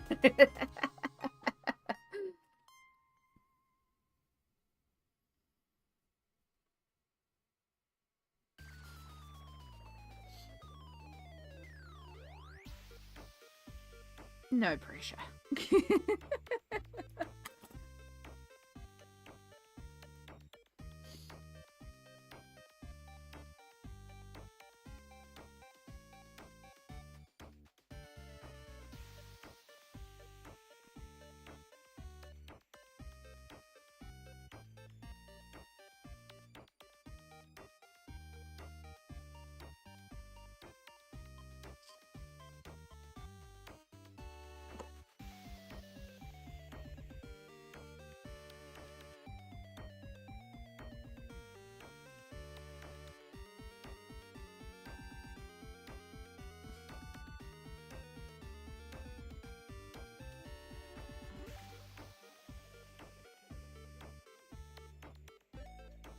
And we've been getting more pages to list, though. I went through my sketch and lineup files the other night and started organising. Yes! Yes! More Pencil Butter. You know, the moment you've got them, let me know, because I will need all of them.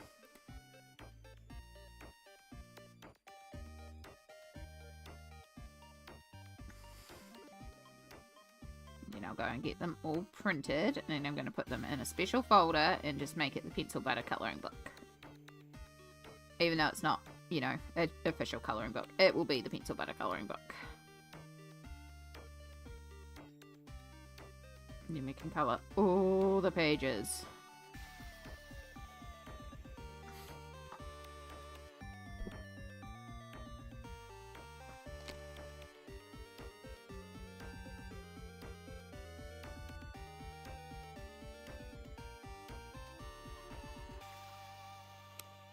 Should do that anyway, because then I can put all the bits together, because I have so many little, like the little Patreon ones and all those little mini ones, as well as the pages that I have got now that I've got printed.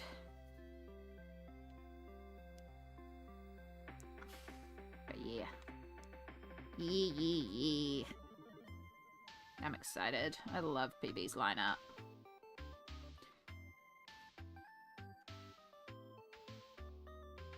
If you all haven't gathered by the amount of times I'm like, I freaking love PB's lineup. I freaking love PB's lineup. Such good lineup. Don't know if you all have seen, we were talking yesterday about my rainbow crochet jacket that I made. I have a drawing that PB has done. Is it in here? I have to find where it is. It's buried in my stream folder, and I just have to find my stream folder. Here it is. This is a PB original, and it's my crochet rainbow jacket with a rainbow pencil. Back when I had my blue hair. Freaking love this one. Freaking love it. My printer ripped itself a few days ago while I was trying to print PDFs. No! That's why I go and get mine printed at the print store. Because then I don't have to worry about the printers. Freaking love this. Look, I even have my, like, compression gear on. And I have rainbow pencil and rainbow jacket and my blue hair. I love it. Love it, love it, love it. I still need to go back and watch how you did the background on this page. Yeah. It was a lot of fun, Lizbeth, and surprisingly quick. It's just Neocolors smushy together, and when I activate the Neocolors, I wasn't trying to create a smooth blend. I was just like stippling it together, and it was all like splotchy. And then I took my paint pens and I draw a circle, and then use my finger and go just lift the paint pen. And the translucency of the spot depends on how long I left the paint pen there. So if I lift it immediately, it's pretty sheer. If I waited a few minutes, it's less sheer. And then if I didn't lift it all, it's fully opaque. So you got different layers. And sometimes I draw a circle and then lift it and then go back in and like add in a little bit more to the center. Yeah, that's basically all it was. Smushed some colors, dabbed some paint pen. It just worked really well. Really like it.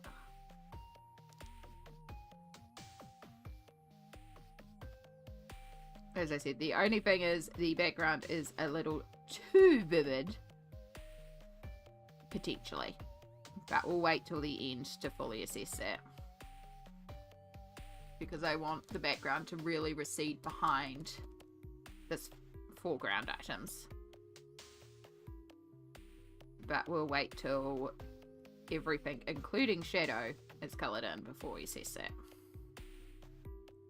Printers are the ultimate evil. They only exist to make you suffer. That is so correct, BB. I technically have a printer, I just have no ink for it, and I don't even know if they make ink for it anymore, but it's a scanner printer combo. So I have it for the scanner, even though I never use the scanner feature, because I can actually get better photos with my terrible phone camera. So even the scanner is a bit useless now. So it's really just a big box of junk. I'm still proud of my Inktense Go yesterday. I know it's far from perfect, but I'm proud. You should be proud, perfection. Like, it's a really wonderful go, and it looks really, really good.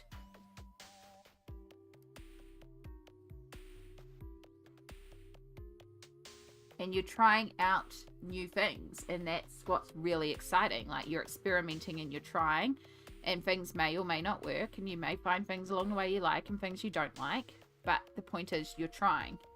And that's what's cool. And I'm excited to see how things progress in like in a year when you're just like Oh yeah, I'll do an ink background. You don't even think of it anymore and you just do it. You know?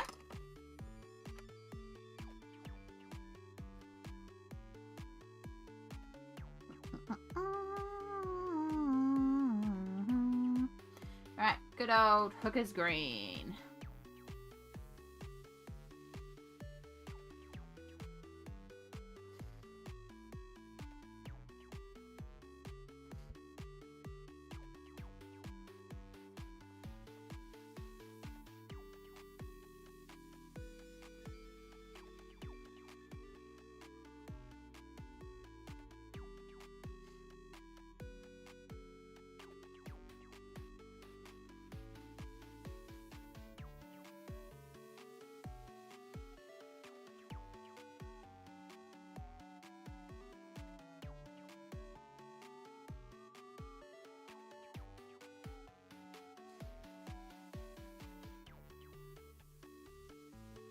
That's the goal, because it was kind of fun. Yay!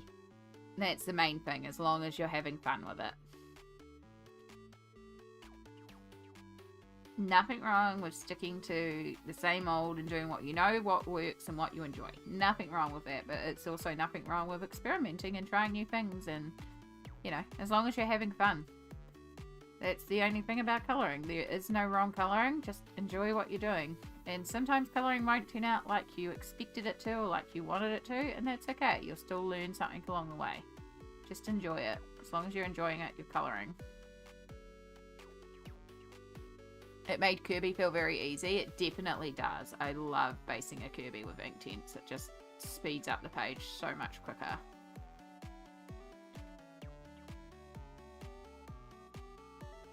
Like, one of the things about colouring is, for me, one of the longest part is just picking out the colours. So if I've got a base layer down, a lot of the colour choosing is like kind of done. Like, it influences a lot of it. Like with that Fantasy Forage page that I've done, like, I don't have to think because I haven't chosen the right page.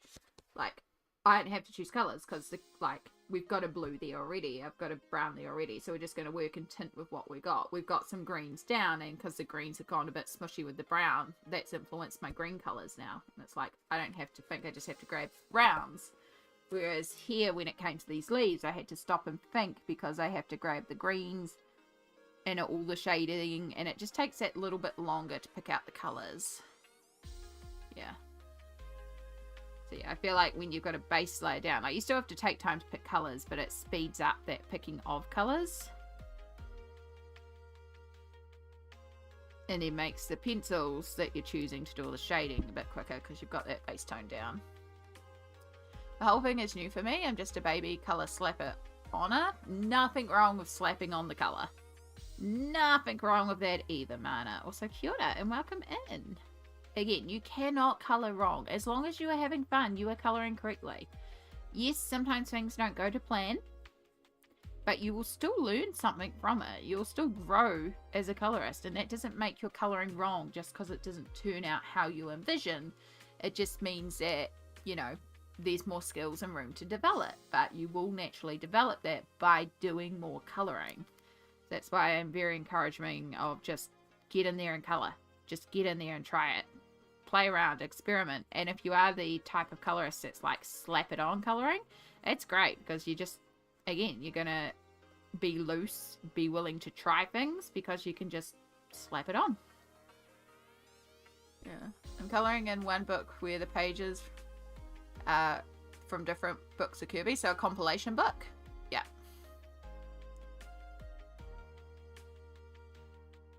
You're colouring in one of the compilation books. There's a lot of compilation books, but yeah, one of the compilation books.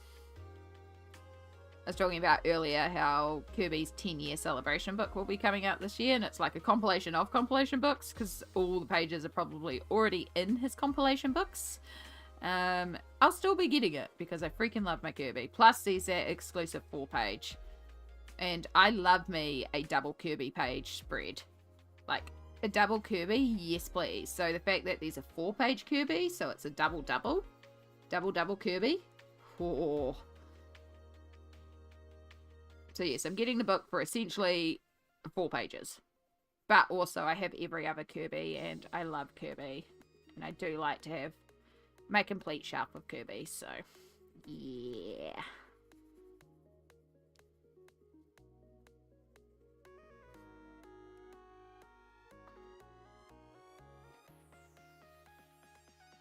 I don't have like the postcards or the calendars or anything like that. I don't feel the need to get those, but yeah, the books, I'll get all the books because it's Kirby.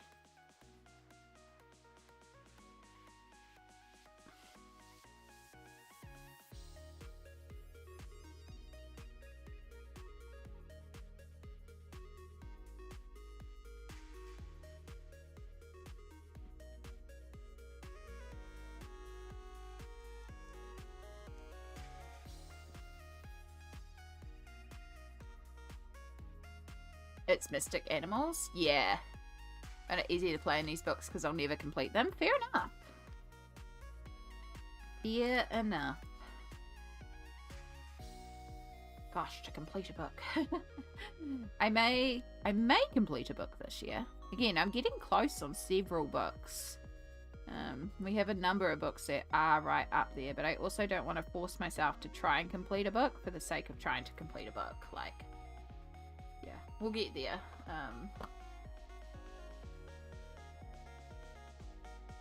And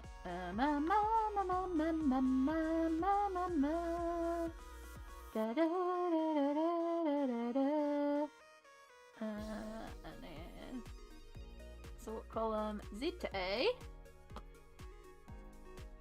Oh, wrong one. Although it's gorgeous. This one.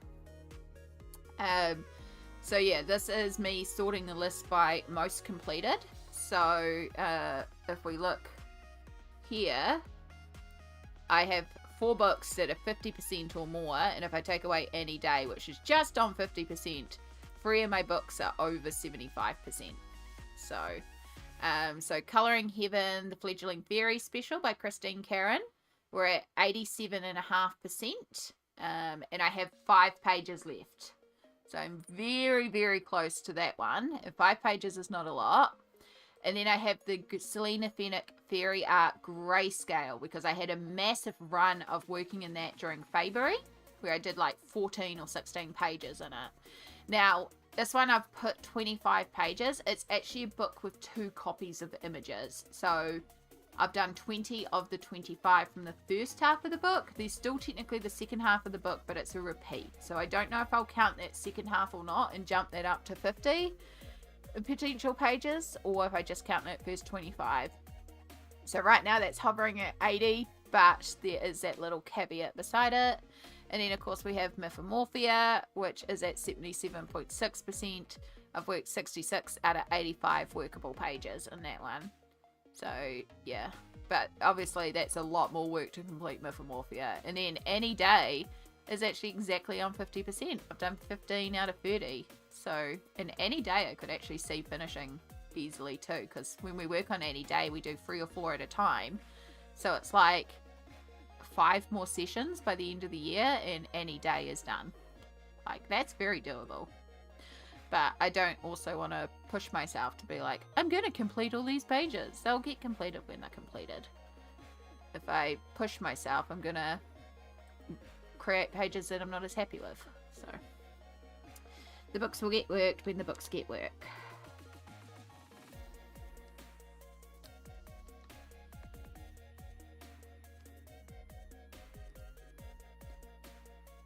Yeah, I personally count the whole book, including the second copies. Okay. Yeah, I don't know yet. I don't have many books where there are 2 sets. Like, I do have, obviously, the RJ Hampson's ones, but the duplicates with a difference. So those ones I've counted because they're actually different, right? They're different images. Like, they might only have a subtle difference, but there is a difference to the images. So I've counted both sets of images there because that feels very, like, these are different images. But with the Selena Fenwick ones, I was like, what do I do here? So I start off initially not doing it, but I'm also leaning towards considering the whole book because it was so quick to do those grayscale ones. It was literally just slapping on some alcohol marker, minuscule amount of pencil shading, glitters, splattery ink. Like, was so quick. And that's why in like February I did 18 of them or whatever it was. It was a ridiculous amount. So it's not like they take long when you're working with the grayscale ones. But yeah, I'll assess that when I finish the first half and then go, okay, yeah. What? Nah, we're done. I don't know.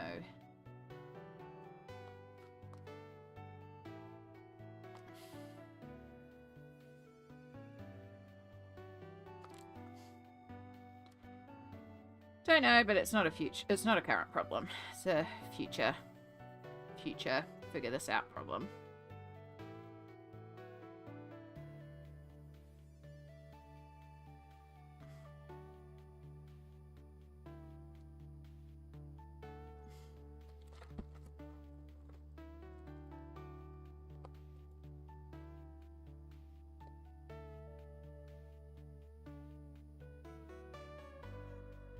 I hate working right in the gap. It's always so awkward. Like, why is it so difficult to work in the gap? Why can't you just have a little bit of space there? And this is why I do like how the mythographics and stuff have like a border around them. Makes it a little easier.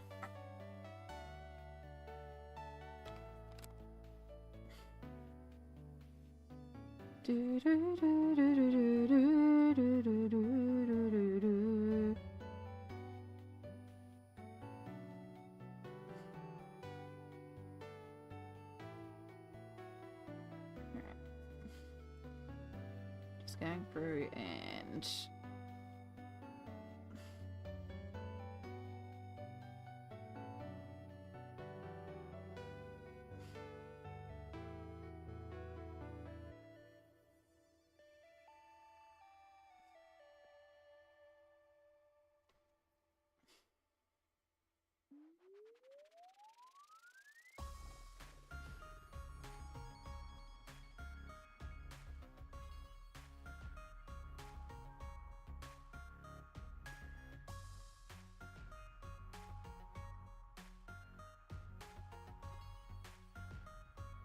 okay. We're good there. Here we get our bright green. And maybe a little hint of yellow in a couple of areas. Might pre-do the yellow highlights.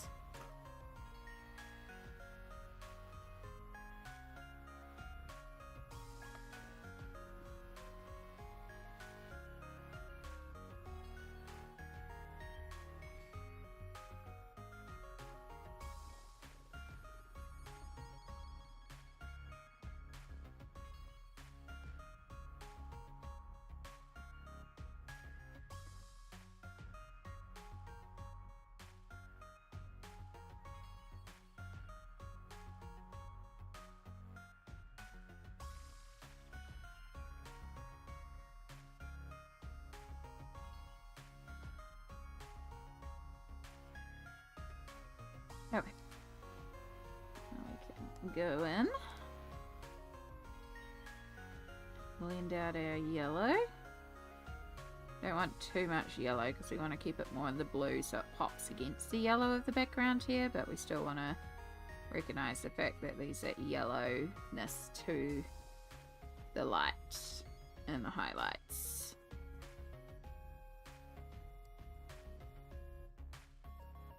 You're getting hunger, so it makes sense. It's nearly 1 PM. Yeah, I think somehow we're just gonna get these plants done today. But again, I'll be happy if we get all the plants done and then we just have the kitty and the butterfly. Like, that's a good point to be done at. And I'll be happy to have all the plants done. I can stop colouring freaking leaves and flowers. I do love it, but yeah, very much like over flowers. I've had my little flower burst. Now I'm like, give me kitties. Give me fun stuff.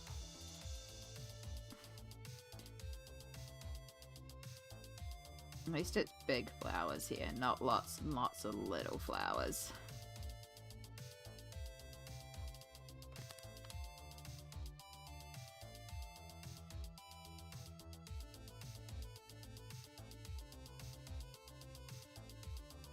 Since all my beauty of horrors are falling apart, I don't know if I should complete the books, then spiral bound them, or get it done soon. Up to you. I've chosen to wait to get Mythomorphia rebound. Because I actually like the fact that it's way easier to colour right into the centre of them. And like pulling out the pages that I'm working on and keeping it separate from the book. I just use a hair tie around it. It is very awkward though. But yeah, for now I just leave it all loose.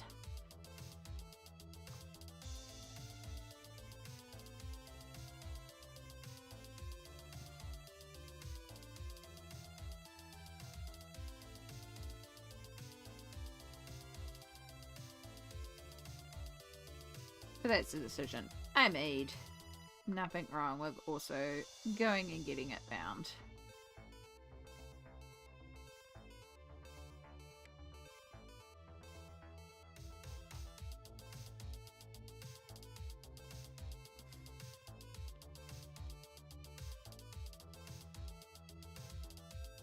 And then once Mythomorphia is complete, then I have to figure out actually getting it properly bound back together. It's not going to be an easy task because I don't want to just go like to the local stationery shop and get it put onto a spiral ring, which isn't a bad thing, but I want it properly bound back together.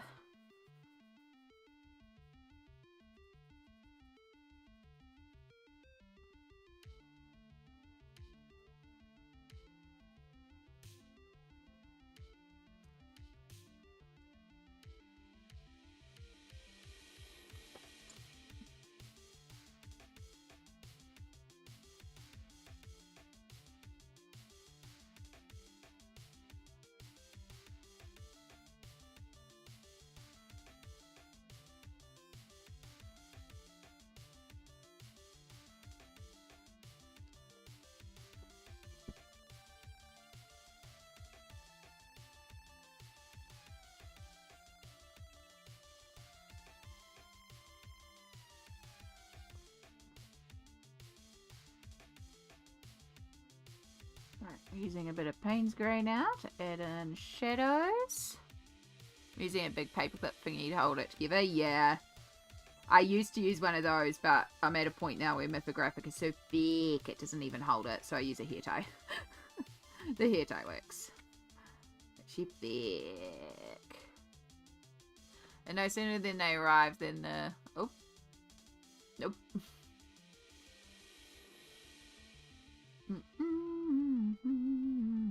Welcome back, Kiana.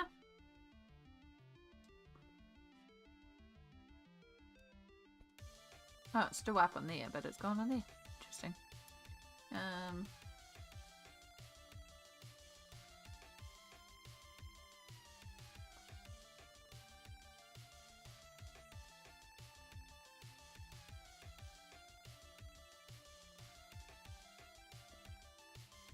Transformer got hit by lightning. We have no power. News.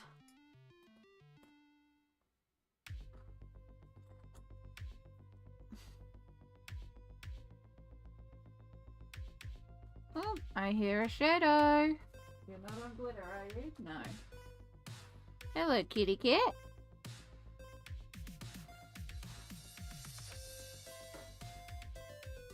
Is that right?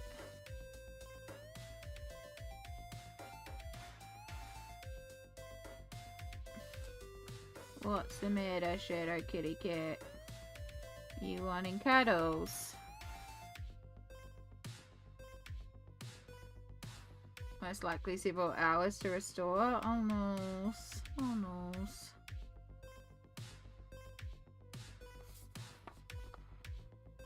Noi. Oi.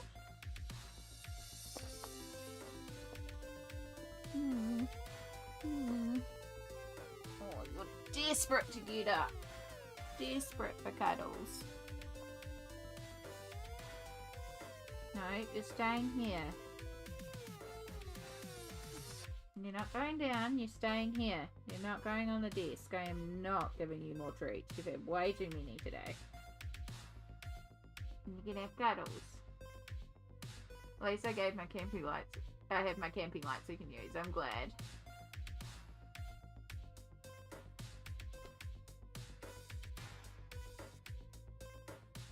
Hello, adorable Shadow. Yeah. Being a bit naughty lifting him up, but also he's giving me that very strong puppy dog eyes. I want cuddles. No, you're not going on the desk. Go there.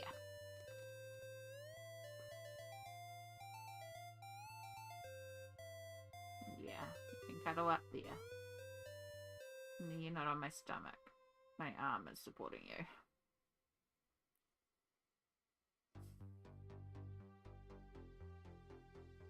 But it's my stream now. It's always his stream. Always.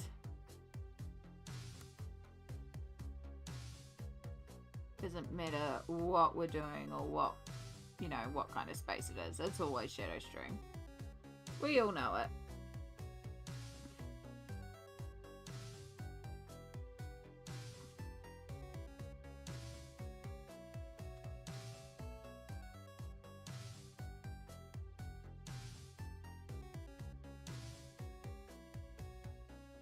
Just no OC, and it's so hot over there at the moment too, so not good.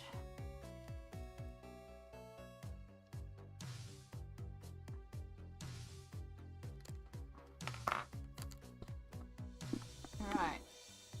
Not quite as blue as down there because I accidentally used too many greens and not enough of the blues, but I don't mind it. It's actually like a different tone to all the other leaves around it, which is quite cool because now it has its own personality instead of being the same colorway. But it does mean I am now definitely thinking we're doing the butterfly blue because we need to bring in more blue. Yeah, I like how those leaves are progressing. I think I'm very happy with that. So all we have left is shadow, butterfly, couple of little things, like I want to go around a couple of these flower edges on the white just to get rid of the black lines. As I said, colour and shadow, colour and the butterfly, potentially pastelize the background a bit more. It is helping having more and more coloured in, but I still really do feel like that background is too vivid. I think the foreground will pop all much more when the background's a little bit more paler, but again we'll wait until shadow's coloured to really assess that, because once we get that black in there it may entirely change how the page looks. But yeah, I really do like how it is progressing, but I think this is a really good place to call it because we're coming up to 4 hours. It's a good like stopping point, and I do want to make some lunch, and I do want to also have a bit of a rest before work today because I've got a bit of work to do tonight. So yeah, and that way I can be refreshed when I go into that, and then after work maybe I may want to just potter and do my own art. I may want to jump back into this, keep an eye out, but maybe tomorrow as well, who knows, just keep an eye out. Right now I've been very much in a live stream zone, so there's just lots and lots of streams at the moment, but Sunday, which is in 2 days time, it's Friday here, in 2 days time we will definitely be back regardless because it's regular stream, and so Sunday we will undoubtedly be back. We'll see what we get up to. I'm just in the zone right now and loving how this page is progressing. So all the araha to you all. Thank you all so much for being here. I will see you when I next see you. Take care. Make sure you have some water. Make sure you self-care. Look after yourself. And I will see you next time we stream. Whenever that is. Bye. I press the button.